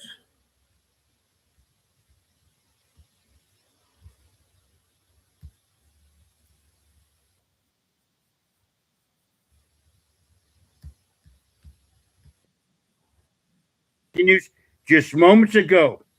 The Iranian regime is about to collapse. Stay with me. This is on the wire. This is just moments ago.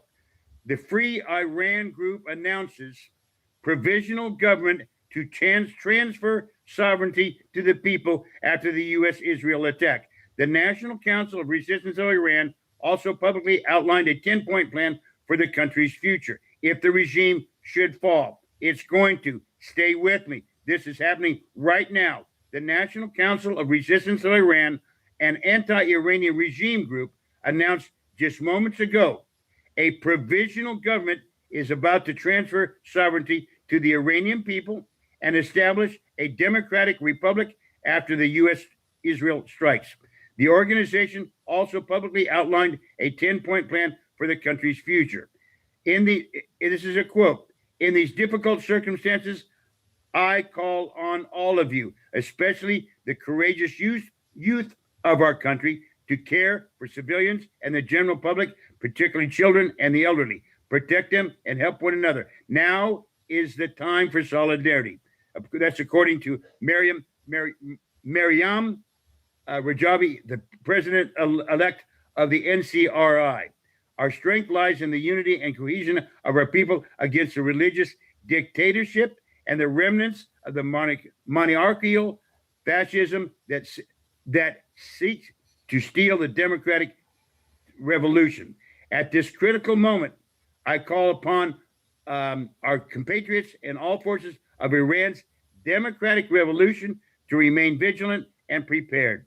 She added, freedom of speech, basically, this is what they want. Here's the thing that I want folks to understand, and I think many of the people who've been watching this over the last several months and years, recently with the protests in Iran, the IRGC, the Iranian Republic Guard, was killing, murdering the protesters for speaking out and protesting against the dictatorship and the, I guess what you might say, authoritarian basic dictatorship and control of the country. These people don't give a damn about the life of these people and what their concerns are. This is a very extremely oppressive regime in Iran, and is controlled by Muslim clerics. The whole government is run by Muslim clerics. More importantly, these people want basically free to be able to speak their mind. If the people, they're the ones, just like here in America, if we see stuff that, like getting taxed, okay, without our consent, that's just one of many. They have to get our consent here in America to tax us. Many of these rights and the right to free speech, can you imagine a protest of several thousand people in like Tehran, and the IRGC literally gunning these people down? That's crimes. That's a crime of humanity. This has got to stop. And apparently the Iranian regime government is going to fall here pretty soon. And the NCRI, and let me make sure that you understand, the National Council of Resistance of Iran and anti-Iranian regime groups announced just recently a provisional government is about to transfer sovereignty to the Iranian people. God bless. Let's give them. Okay, we got two of him. Now we got our second Billy. Then yeah, we'll do 3 hours and then come back at 8. So we got another hour and 10. I got a 38-minute one after Billy. Only one long one.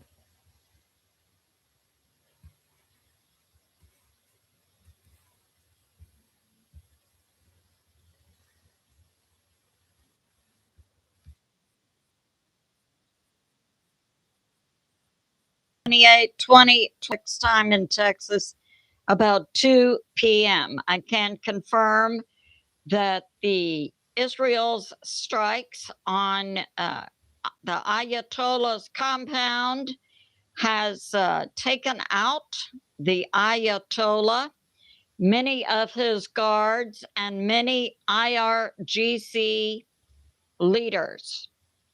And we are told also this is taking out leaders of Iran's proxies.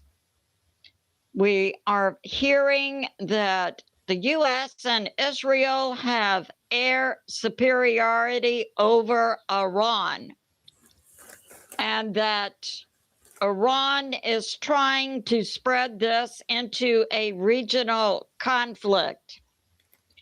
We know under the Abraham Accords, a common threat to many Middle East nations was by a nuke-capable Iran. So a hit on Iran by the U.S. and Israel also protects regional Middle East nations. We are hearing little to no response from Russia and China, except condemnation. This was earlier in the day. We are yet to hear a response by Middle East nations.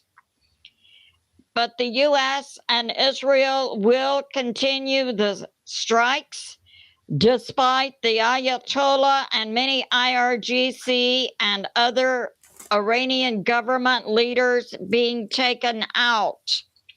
Iran is a nation of 93 million people, and this is a massive hit by the U.S.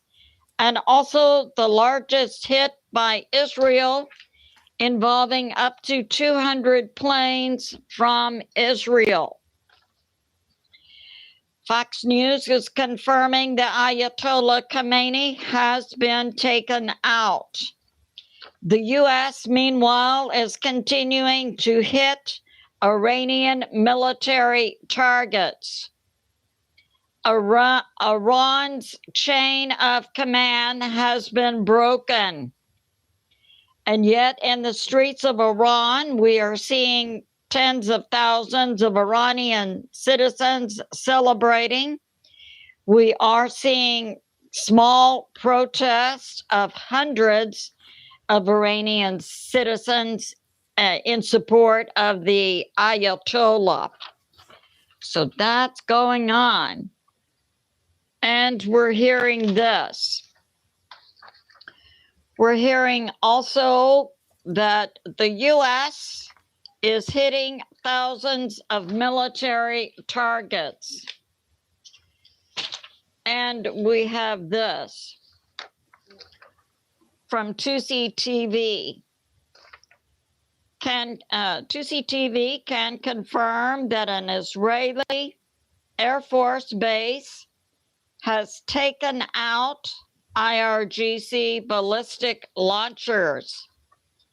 And the strikes began in Iran about launch, while that corresponding time in the U.S. would have been about 2 a.m. That's when we first heard from President Trump.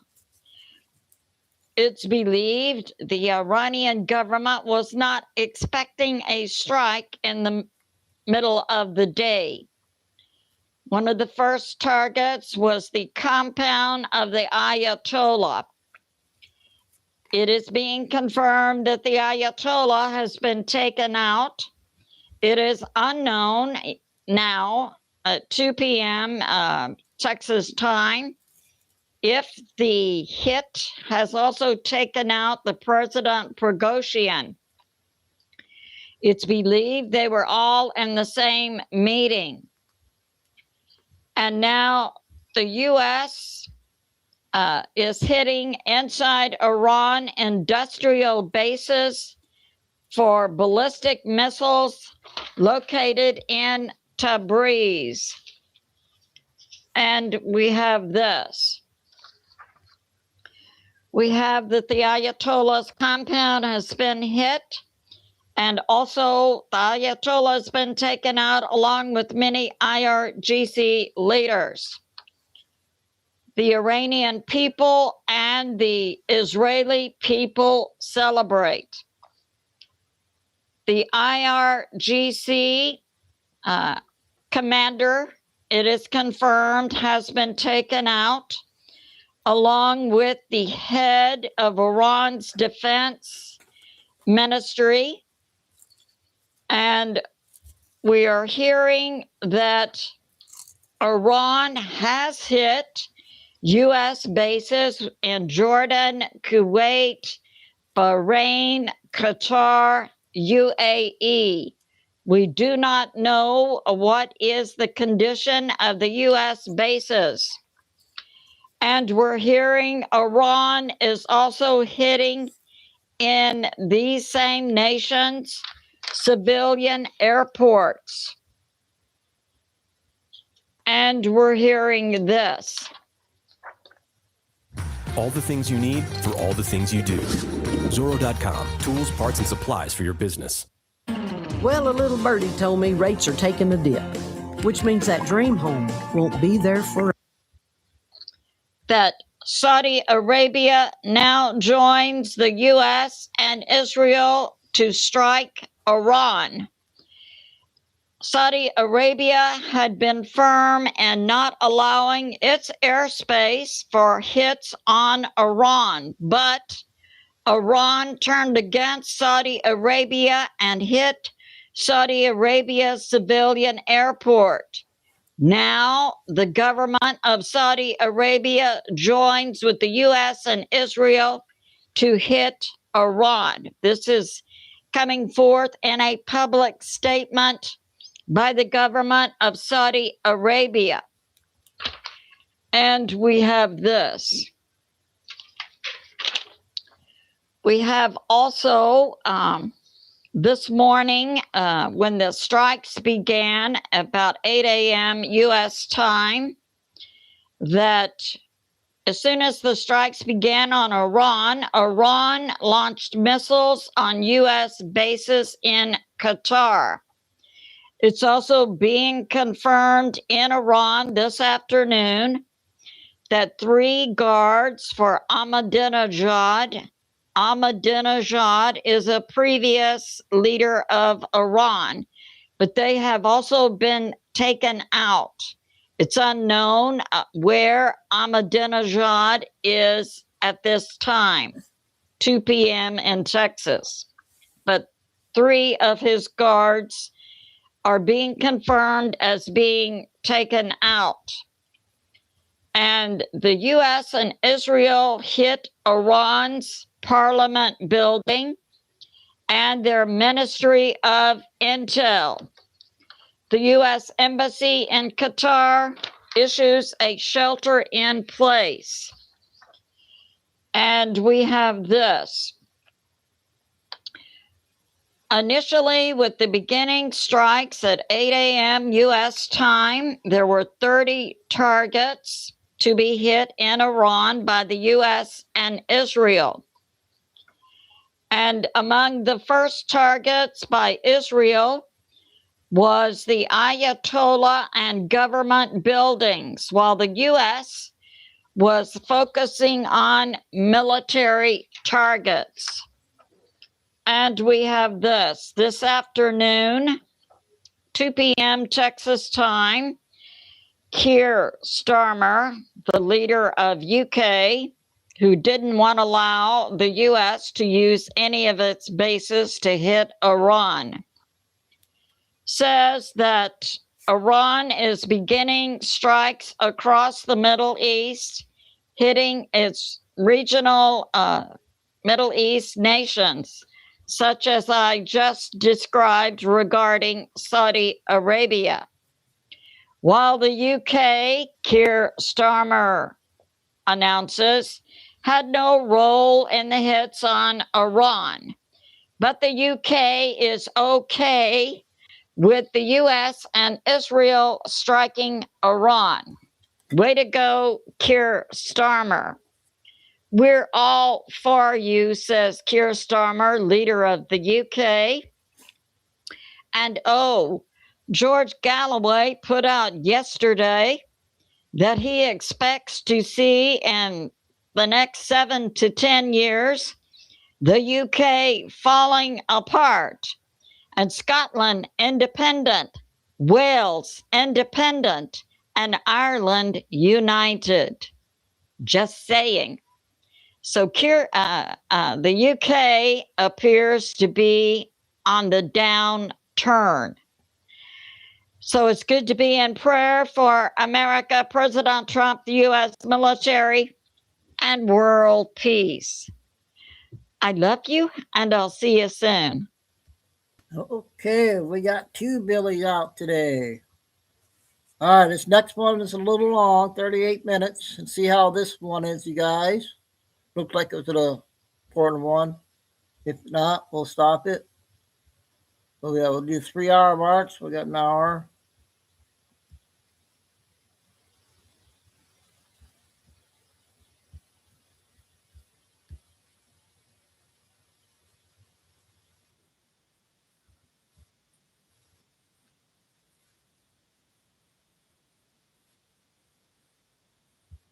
By Sarah Bedford, our investigative editor, and Kaylin Dees, our Department of Justice reporter. Let me know, good or before bad, we you go any guys. further, please encourage everybody to like and subscribe to the Washington Examiner's YouTube channel.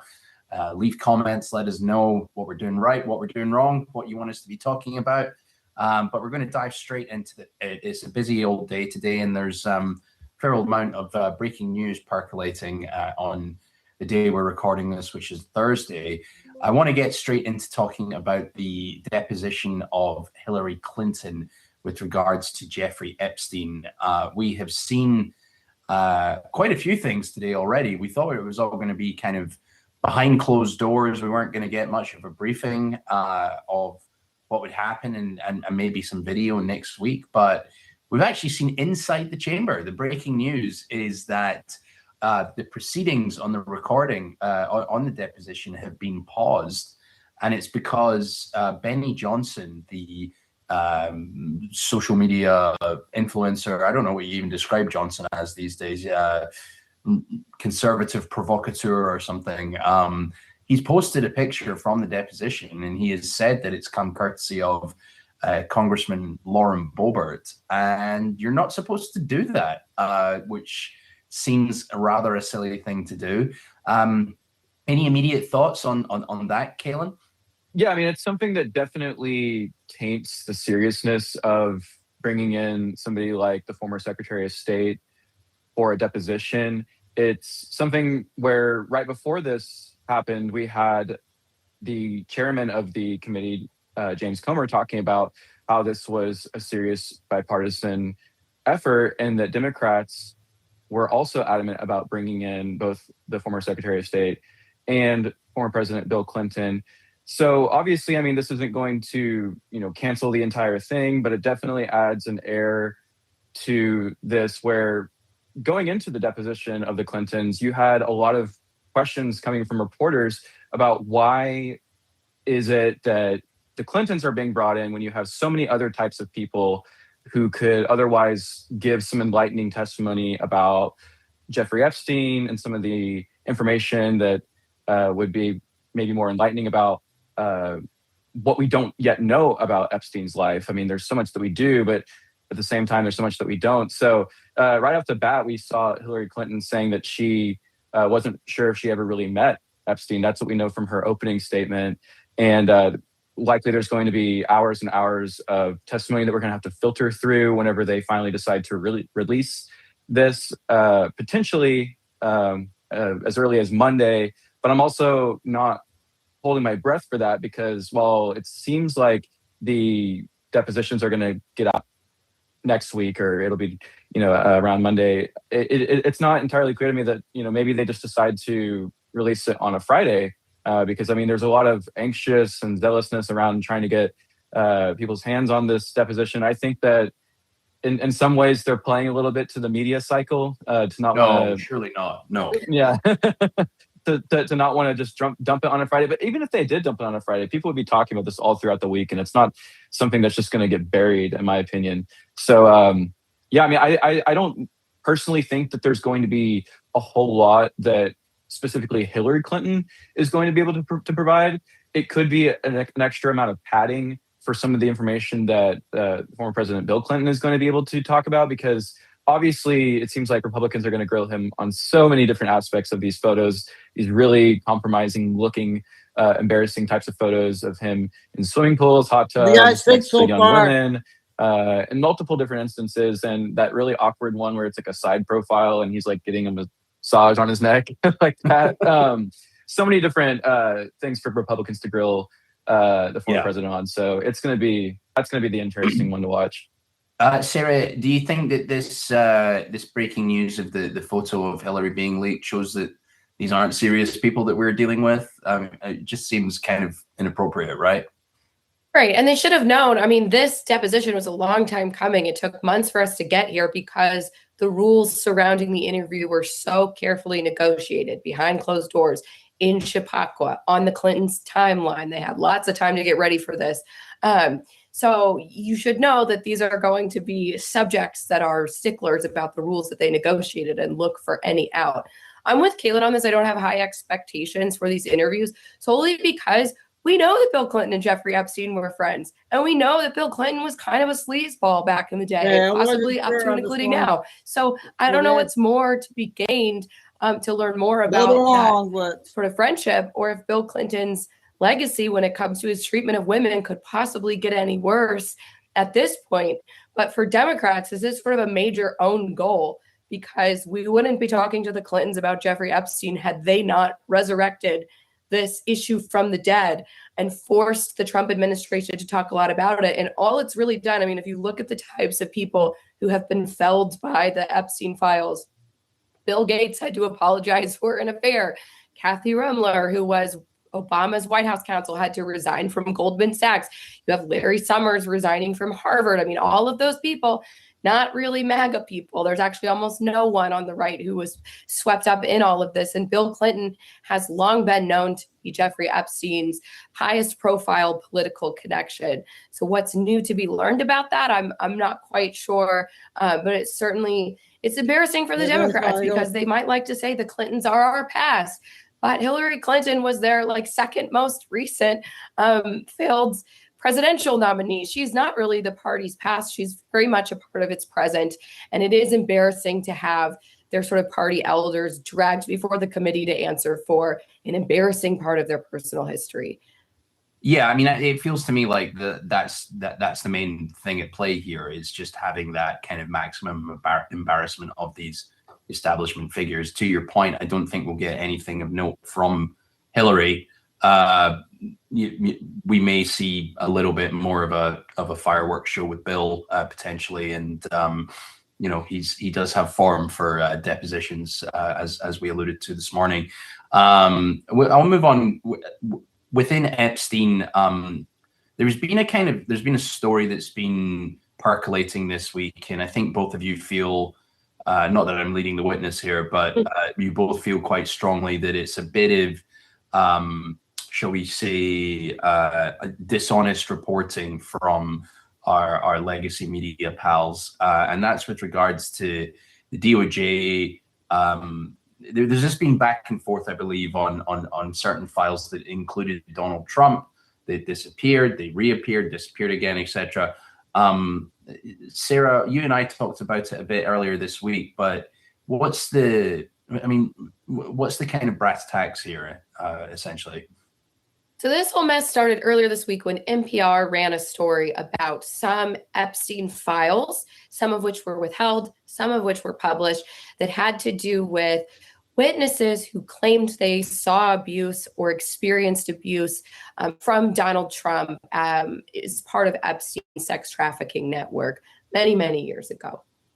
And some of these files, which the DOJ did not release, are supposedly interviews with one witness in particular who said that Donald Trump raped her when she was 13 years old and punched her in the face.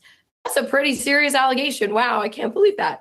In fact, the NPR's own report said the FBI talked to this woman multiple times. Some of the times she did not bring up allegation against Donald Trump at all. Other times she supposedly did, and those FBI interviews have not yet been released. But I think what's really telling that despite the fact that the FBI spoke with this woman multiple times, they don't appear to have used her as a witness in any of the criminal proceedings against people involved in the Epstein circle. They don't appear to have taken any other action, which suggests that the FBI didn't take this woman all too seriously, like a lot of the allegations that surfaced related to Trump in the Epstein files. I mean, there are some parts of the files that say the tips that they were getting from so-called victims who were alleging that they saw abuse by Trump were from people that they were immediately able to rule out as not being credible.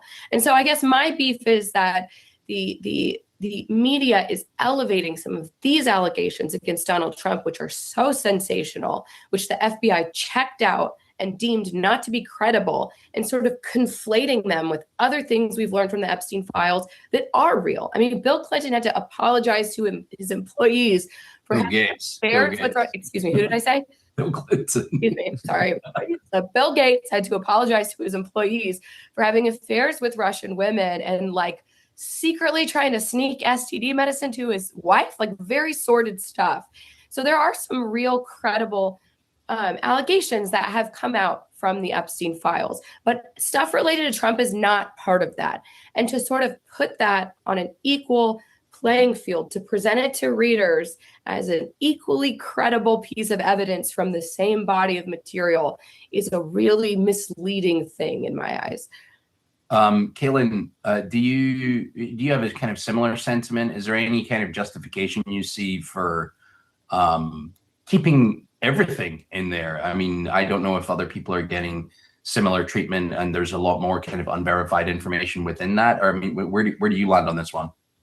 Well, there's a couple of things to unpack about this. I mean, first off, FBI 302s are not considered typically to be things that might amount to attorney-client privilege. I bring that up because that's one of the stipulations that the DOJ has said, that they're not going to release some of these files that might involve attorney-client privilege. But what I will say is that this is one of those things that's becoming an annoying pattern. And Sarah's point is definitely correct, because it's always starts with this, oh, we found something new. Looks like the DOJ is really trying to keep hiding something from us. And then the DOJ, takes a little minute to digest what's being told about them, what's being alleged, and then they make a statement. And just as it happened in this case with the NPR report, it took them a little bit to take a look at what was being espoused about some of these 302s directly relating to Ghislaine Maxwell, who I will say, she's been convicted already, but she still has a habeas petition that's underway. She's trying to get her case, her conviction overturned still. And so I'm dubious to the fact that maybe this has something to do with attorney-client privilege in her case. But it definitely could be something that, because it involves somebody who's still actively in the criminal justice system, that there might have been some sort of guardrails that were put up because she obviously still is trying to prove her innocence even after she's been dealt the guilty blow. So I think that, from where we're standing, like it's very possible that after some review over the material, I think it was 50 some odd documents, that this alleged victim was sort of saying that are removed right now from the public trove. It's very possible, as we've seen over the last several weeks, to get more documents added to the Epstein files library. It's happened on repeat. And obviously they missed the December deadline. We can have a quarrel about that if you want, but the main thing that we've seen is that they keep releasing more files, and usually after they get prompted or instigated by somebody, whether it's a lawmaker or a journalist, they wind up getting put on to the database. So, I mean, whether or not there's some redactions in there, that's another thing we can quarrel about too. But it's been like this. I kind of like the fact that they seem to be like, anytime they get a flag, they seem to take that with some seriousness. So, I mean, I think that they're being proactive in that regard. If we could just get more of those black bars removed, that would be nice. Yeah, I mean, it does seem certainly that the files themselves are almost this kind of living, breathing entity that is constantly being adjusted and is being changed to. I should point out that it is the 1-year anniversary of Pam Bondi giving the so-called binder of files to all those right-wing influencers that sort of kind of were the opening of Pandora's box of where the original sin of this Epstein saga. Right, yeah. Just so vindication for Pam Bondi, she was right all along, and they were all in that binder.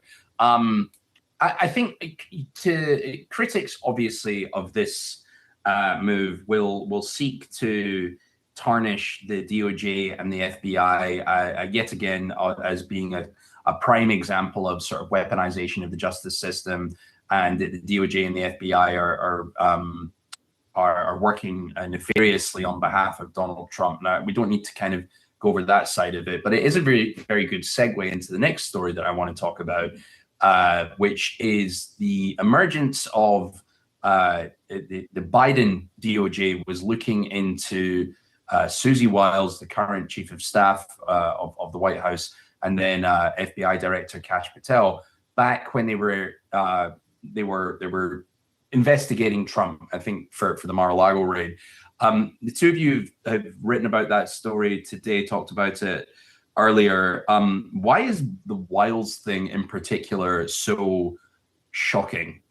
Well, the Wiles thing to me stood out as being more shocking because, while Kash Patel was not the FBI director at the time that he was being spied on by the Biden Justice Department, he had been appointed by Donald Trump to be his designated representative to the National Archives while they were negotiating about the files that were at Trump's Mar-a-Lago. And Kash Patel, if you remember at the time, was the really loud voice saying Donald Trump declassified the records that he had at Mar-a-Lago before he left office. And the president, the only person in the world who can do that. And he doesn't need to write that down. He doesn't need to go to court. He can just say, oh, that's declassified and it's binding. So Kash Patel served as a really important witness for that defense. And the Trump team never really had to test that out in court because the case got thrown out before it ever went to trial. But that probably would have been a part of how the Trump administration, the Trump defense team pushed back against the classified document stuff had that gone to trial. Now, that's still, you could argue, a pretty big overreach because, part of why the critics say, I think quite credibly, that the classified documents case was needlessly aggressive was that the Biden Justice Department and FBI started spying on Trump's team and really applying what in some cases amounted to an unethical amount of pressure to Trump's defense team in the classified documents case before they ever had evidence that there was any obstruction, right? I mean, from documents that were released even or just the past week that the Washington field office of the FBI, which was running, the investigative part of the probe, was saying, look, there's no probable cause to say that he's hiding classified documents. And the Justice Department said, well, let's go find some, basically. And so, the Kash Patel surveillance was part of all of that. And you could argue it was too aggressive. But for Susie Wiles, she was not part of the Trump administration the first time around, right? She was a DeSantis person, a political operative in Florida. So she had nothing to do with the 2020 election challenges. Yeah. When she did finally come on board to work with Donald Trump, it was also nothing to do with records retention or legal defense or anything. She was his campaign manager. She was a political strategist for him. And so it would be really hard, I think, for the Biden FBI to justify why they would need to see who she was contacting and when, which is the type of phone records they got. It's called toll records. And the reason why the Jack Smith Justice Department or investigation went after toll records so much is that you don't necessarily need a judge to sign off on getting toll records. You can get that all on your own. And so they really, I would say, abused that ability that the DOJ has. And perhaps the worst part of all of this is that in 2022, or was it 2023? It was 2023, I think. They recorded a phone call that Susie Wiles had with her lawyer without Susie Wiles's knowledge, but for some reason her lawyer had consented to the FBI recording the call. Now, again, there's no obvious reason why Susie Wiles as a campaign manager would have been any sort of investigative target for things relating to actions that Trump took while he was president. Now he's a candidate, and his campaign manager is being surveilled and being recorded on the phone with her lawyer without her consent. There's a huge red flag in that. And I think, just big picture, the fact that Democrats haven't grappled with the way that they not just allowed, but cheered the Biden Justice Department being used to thwart a political opponent. It gives them not a lot of credibility with regular people when they accuse Donald Trump of weaponizing the Justice Department, because as far as we know, Donald Trump hasn't gone anywhere near the level of aggression that the Biden DOJ has. He's certainly not, to our knowledge, wiretapping Gavin Newsom's campaign manager right now, right? And so it's important context when we talk about criticism of Donald Trump's Justice Department that we're only now learning just how bad the Biden DOJ was weaponized. Speaking of which, and Kaylin, it almost feels like this was kind of months ago that we talked about this, because of it's only a couple of days ago, but because of State of the Union that thrown everything out of whack. There was an interesting report that emerged on FBI communications from August 20, from I think August 2022, partially redacted emails, which talked about they kind of contradict essentially that Biden had no prior knowledge of the search of Mar-a-Lago. It was a partially. Can you? Is that okay with do you feel that is a clear as day? He definitely knew about this, and he was kind of directing traffic here, or is there some gray area here that is it open to interpretation? What are your thoughts on that document? Yeah, so the document that it was 3 different snapshots that were provided to us concerning emails that were provided by the Washington field office here in DC. And what the emails revealed to us is that there was a level of coordination definitely by the White House counsel's office trying to basically say that there was still some need to await the president's brief, Biden's brief of this matter, as well as other officials within the administration about basically going forward with these efforts to retrieve additional boxes after 15 or so were returned from Mar-a-Lago back to NARA. So what this tells me, at least, is that not only was there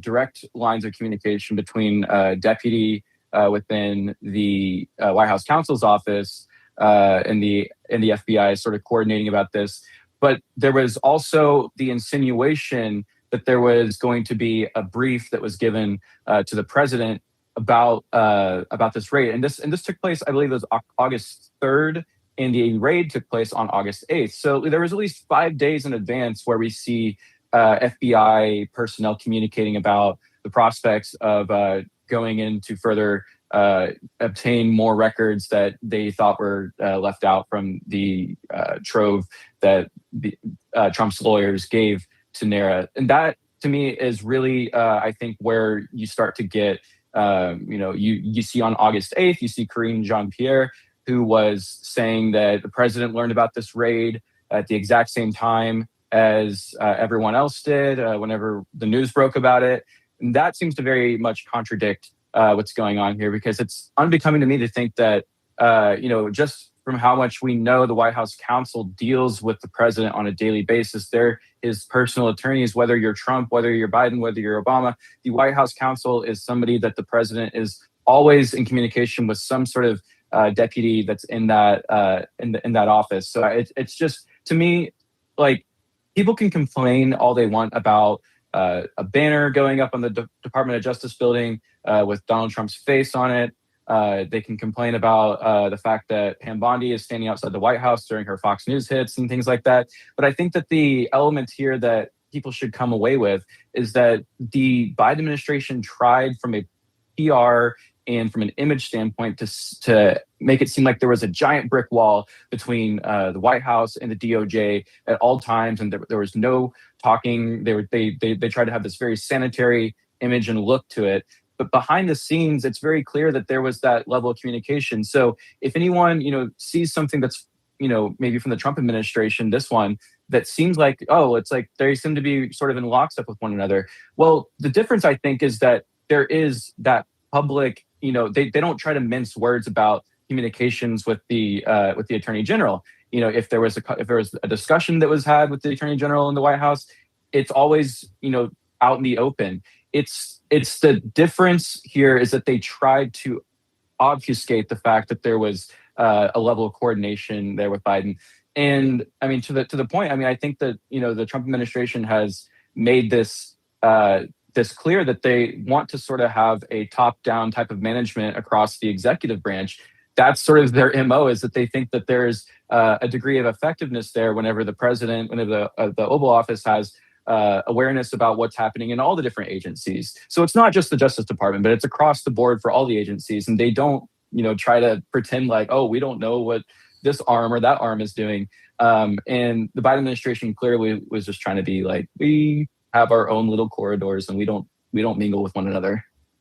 Sarah, this just talks, I think, to everything that you've said multiple times, just the sheer hypocrisy of everything when it comes to this, the previous administration trying to paint itself as holier than thou versus what we have today. And we have clear-cut examples of them abusing this constantly throughout the 4 years of Biden being in charge. Anything else you'd like to add on top of that bonfire? Well, I see it written all the time in sort of legacy media of Donald Trump, shattering norms against the politicization of the Justice Department. The Justice Department has been politicized for like a couple of decades now. I mean, the Obama Justice Department was extremely partisan. The Justice Department is not some free-floating agency that does its own thing that has no accountability to voters. Right. I mean, it is under the direction of the president, and it's been that way. But I don't think that Democrats have seriously confronted the fact that it's sort of incontrovertible at this time, that the Biden Justice Department used investigative tools to try to stop Biden's top political rival. That did happen. It's a Rubicon that got crossed, and you can't go back across it once you have. And so, I've made this argument a lot of times that Donald Trump really doesn't have a choice but to get control of the Justice Department, purge it of all the people who willingly participated in that really terrible effort under the Biden DOJ, and make it clear to any future Democrats that if you come into office and you use these law enforcement tools to go after your political rivals, you will be next in the courtroom or potentially in jail. And that is something that the Trump Justice Department ought to be doing. His critics accuse it of doing that, but in actuality, it's really not holding anyone accountable much at all. It's really frustrating, I think, to a lot of Trump supporters that for all the big talk of accountability and for all the hand-wringing on the left about like Trump weaponizing the Justice Department, they're like, can you weaponize it some more, please? Like, where's the arrest? Where's the accountability? Pam Bondi and Kash Patel at the FBI have proven themselves incapable of doing that so far. I mean, we're more than a year into this presidency, and we're just now finding out, Kash Patel is just now finding out that he was the subject of surveillance. Like, he never thought to Google his own name on the FBI files before February 2026. I mean, that was going to be another question that I had. Kaylin, I know you want to make another point, but it does boggle the mind that we are a year into this administration, and whether it be and Patel is finding it out and releasing it. I mean, maybe he's known for a bit longer and he's just deciding to release it now.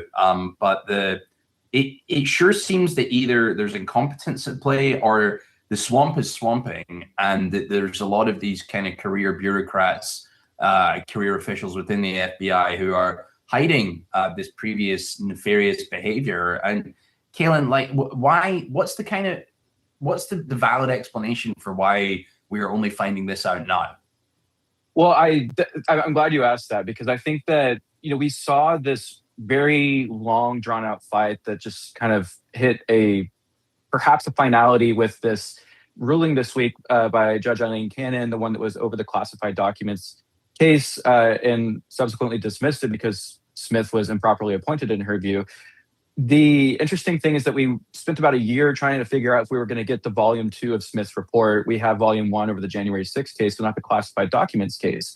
And the DOJ was sort of in parallel alignment with Trump's private position that he didn't want the rest of the report to be released on the classified documents case because a number of reasons, notwithstanding that it also could be potentially damning reputationally, because it was a case that was never actually put before a jury trial. And so you would just have Jack Smith's viewpoint, but no way for the president to really defend himself in a court of law. So ultimately, they didn't want that classified documents report from Smith to be released. Understandable from a defendant's perspective. But from a public transparency point of view, I would find it very interesting to see if there was anything included in that report that would have maybe been Smith's explanation or his predicate for maybe getting tolls from somebody like Patel or Wiles, perhaps. Like, for all we know, there could be some added context. And 3 hour to me, I think that from the fact that this just looks so wildly, nefarious from Jack Smith's perspective, I mean, he probably thinks that he has some sort of explanation buried in there that gives him, proper, probable cause to go after these types of records. But from, I think, Trump's perspective, I think that there is enough reason to want to maybe get that out there to put the fire to Smith's feet and to bring him back into Congress and say, why would you bring somebody like Susie Wiles, who had no, like to Sarah's point earlier, who had no prior experience in the last administration? It seems like an egregious overreach. And explain yourself here before Congress why you thought this was a good idea. I mean, they could still do that today, but with the details that could be buried in that report, there might be certain information that Smith would try to say, like, oh, well, my hands are tied because the report's not allowed to be released. The judge told me they can't release it, so I can't answer that question properly. So I think that perhaps, I mean, it's not beyond the realm of possibility. I mean, this is still potentially a live issue where, I mean, even if there was an appeal that happened here, the 11th Circuit might decide, oh, well, we think that this report should be. There's more than one way to get at this, is what I'm saying. There's still time for them to try to get this report out. And I think in the interest of transparency and figuring out more what happened in that case and what Jack Smith, what was going on in his mind, I think everyone wants to see what was going on in that case. And so, I mean, from my perspective, get that report out, because then we can finally properly grill Smith more on this issue. I would be remiss if we left this without talking about the final topic and my theory for maybe why Patel didn't know this was going on. And it might be because he's never actually in the FBI office. He's too busy in Milan and going on these jaunts. I have some strong opinions on Patel's involvement with the victorious USA men's hockey team. I think you two may differ slightly from me, but here's my take, and feel free to take this down after. I think there is a time and a place for certain US officials to celebrate. And look, the hockey team winning was this awesome moment. Loved seeing them getting their flowers, being at the State of the Union, going on seemingly a 3-day booze bender. I can't believe they're still standing. Getting McDonald's at the White House, meeting Mike Johnson and all that stuff. I think there's a valid case to be made for them celebrating in the locker room after for Trump to have been there. He didn't go, obviously. JD Vance as kind of leading the delegation at the start. I think even Secretary of State Marco Rubio, there would have been a case, and an ambassador to Italy. But it just sticks in my gears that Kash Patel was there boozing it up with them when he went through this kind of, it was a pretense of, I know Kash Patel is a massive hockey fan, right? I fair play to him for loving it. Good on him. He clearly was in Milan taking supposed meetings with FBI, Milan officials and stuff to go and do this. And I feel like if he just said like, yeah, look, I'm a big hockey fan, I'm going to go and watch it. But I feel like it just left me having a sour taste in my mouth that he was celebrating with them and in the locker room. And like, you know, not everything has to include Trump administration officials. It doesn't always have to be something to do with Trump. So that's my thoughts. I just don't feel that he should have been in there. And fair play to the boys for winning that. And that is kind of awesome. But I just like, yeah, that's where I'm at with that. Chris, I cannot believe you're making me defend Kash Patel. I'm going to have to. You know, I think if you're a normal person and you don't follow the news a lot, you probably don't know that our FBI director is a loser, right? I mean, there was a time when the FBI director was like one of the coolest jobs that you could have. So lots of these people who are watching or who are playing on the team probably think it's so cool that the FBI director is, so the predecessor of J. Edgar Hoover is chugging beers with them in the locker room. Like, that's an awesome moment on paper. People who are like, well, Section 7 of the rule book says you can't consume alcohol in the like, shut the hell up, honestly. America is awesome. And the FBI director chugging beers with the USA hockey team is awesome. And you can't change my mind. I mean, it's you can't change my mind on it either. I think that's what it is. He's a loser. And it was just a hanger-on moment that I just thought was completely inappropriate. I don't, rule book, schmo book, I don't care so much about that. It's just the like, I don't know, it sounds like you're like, oh, our tax dollars are paying for this. No, it's the energy around it. It's the energy and the optics. I just think it sucked. Kaylin, what do you think? So it's somewhere between yours and Sarah's, actually, which, I mean, this is par for the course because I'm such a centrist to a fault. But I think that, you know, you take a look at some of the careers in the FBI, for sure. I mean, there's still a lot of careers that are there, and you take it from maybe their perspective and looking at some of the past, you know, people who have come through the Bureau. And it doesn't strike one as like the type of decorum that a director would carry themselves with. It doesn't even strike me as something that Trump would do if he was in the locker room. I mean, obviously, Trump. I'm sure if Trump was dancing YMCA with them while they won, like, yeah, great, okay, right. But Trump would have more swag about it. You know, it's like to Sarah's point, he is a nerd, Kash Patel, and I just think that like it's sort of a stature thing. You know, no offense to people that are like, you know, I'm only 5'10", so I'm not in the 6 foot category, but he is a little on the shorter side. So it's just like he just looks kind of like a little impish, you know, like that's the right. As a short king myself, that is lightest. Well, you can grill me later, but yeah, I mean, but yeah, it just looks kind of corny. But, you know, from the careers perspective, I can't imagine like any other past officials, directors doing this type of celebration. But I'm 100% for it because it is the most American thing that I feel like I've seen this year. And to see the director celebrating in the team with there, I mean, nobody had it on their bingo card, but it was cool. It was just like it was a fun Easter egg. Yeah, Chris, it was cool.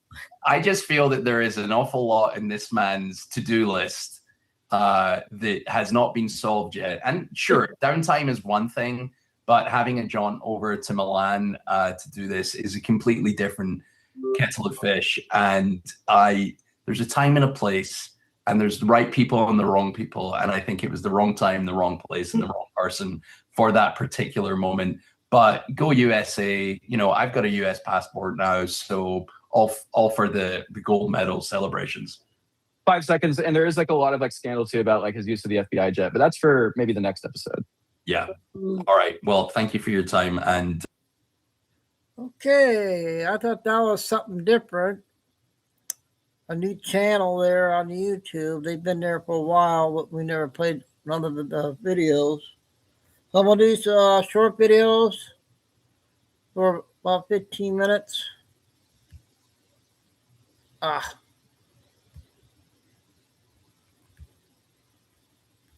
What is going on now?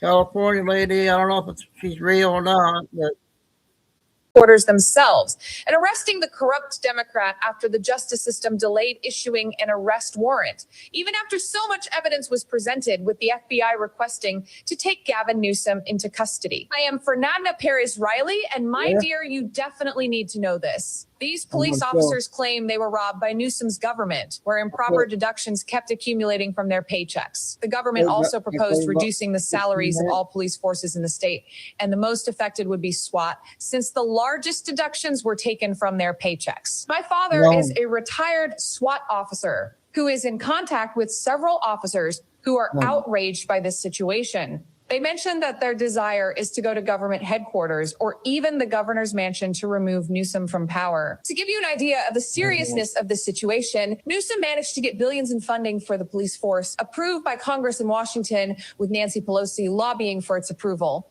But this was a pretext for Newsom to secure more money for his personal goals, leaving the California police force aside and even taking money from their own salaries. Even the mayor of LA came under investigation for administrative misconduct and negligence because she knew the state government was deducting money from police officers' salaries, but did absolutely nothing.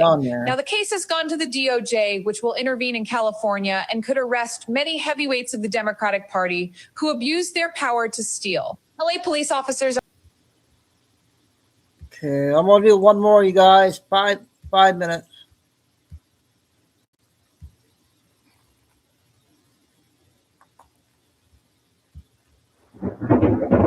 Patriot Princess. You demanded the Epstein list? I think you're about to get it.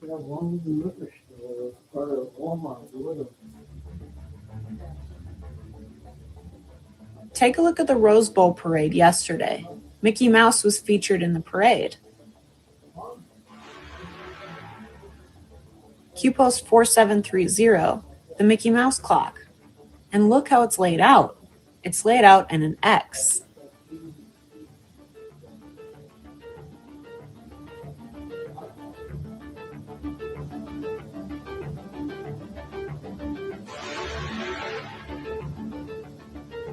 Look at Epstein Island, Little St. James. It's laid out in an X. And look where it's located on the map. It's close to Venezuela.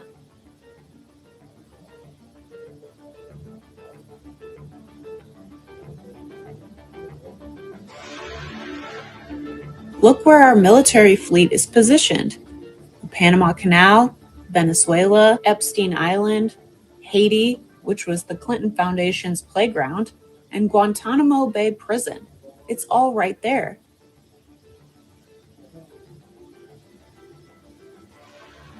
What if we're about to get the real Epstein files, but in a different way?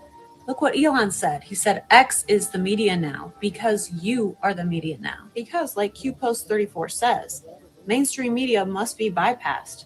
Mainstream media is not for the people. They're bought and paid for and scripted by the cabal. And today marks 10 days since Christmas. Q-Post 88, 10 days, darkness, scare tactics, MSM.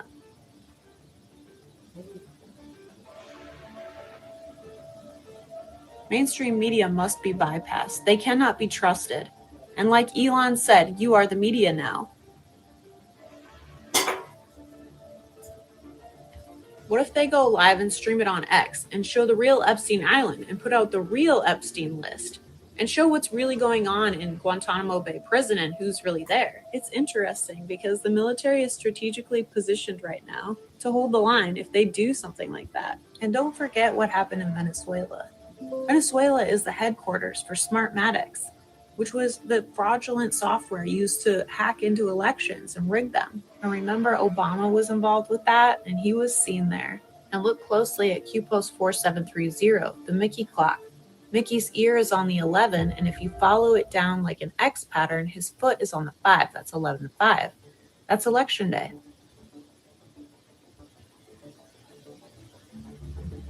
And look closely at what President Trump posted on January 2nd, a picture of a dead eagle. And he said, "Eagle's going down." Eagle's going down 157, decertification 157, the stage is set 157. What if it all comes at once? The truth about Epstein Island, Clinton Foundation in Haiti, Guantanamo Bay Prison, the Clintons, and decertification, and the election fraud in Venezuela with Smartmatics and Obama. What if it's all connected? And what if we get it all at once? And what if we get it in a way that we're not expecting? Like live streaming through X or something. You are the media now. Okay, that was a good one. All right. I guess we will go back at time is it? You guys want to go 8 o'clock or you want to go 7 o'clock? 7 or 8?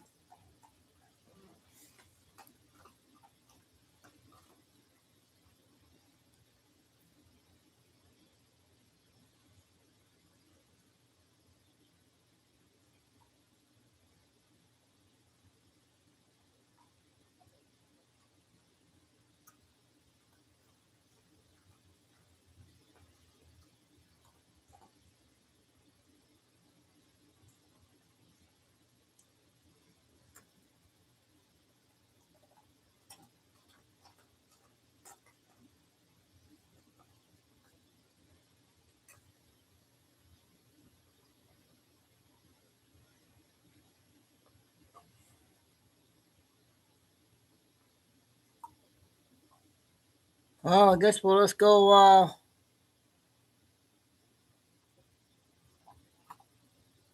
We'll go 8. We'll go 8 o'clock. We'll go 8 to 10 tonight. 8 o'clock. I mean 7:30, 8 o'clock. So prayers out to Lucy's grandson. And thanks the mods, finding okay, Carol, Tim, Lucy. And God bless everybody. Love all. Please hit like. Make sure you sub to the backup channels. And stay safe, stay strong, keep your faith. Never give up. Signing off for Chico Dude for a few hours. I don't know. I might be back at 7. So look out for me around 7 o'clock. So between 7 and 8. So see you guys shortly.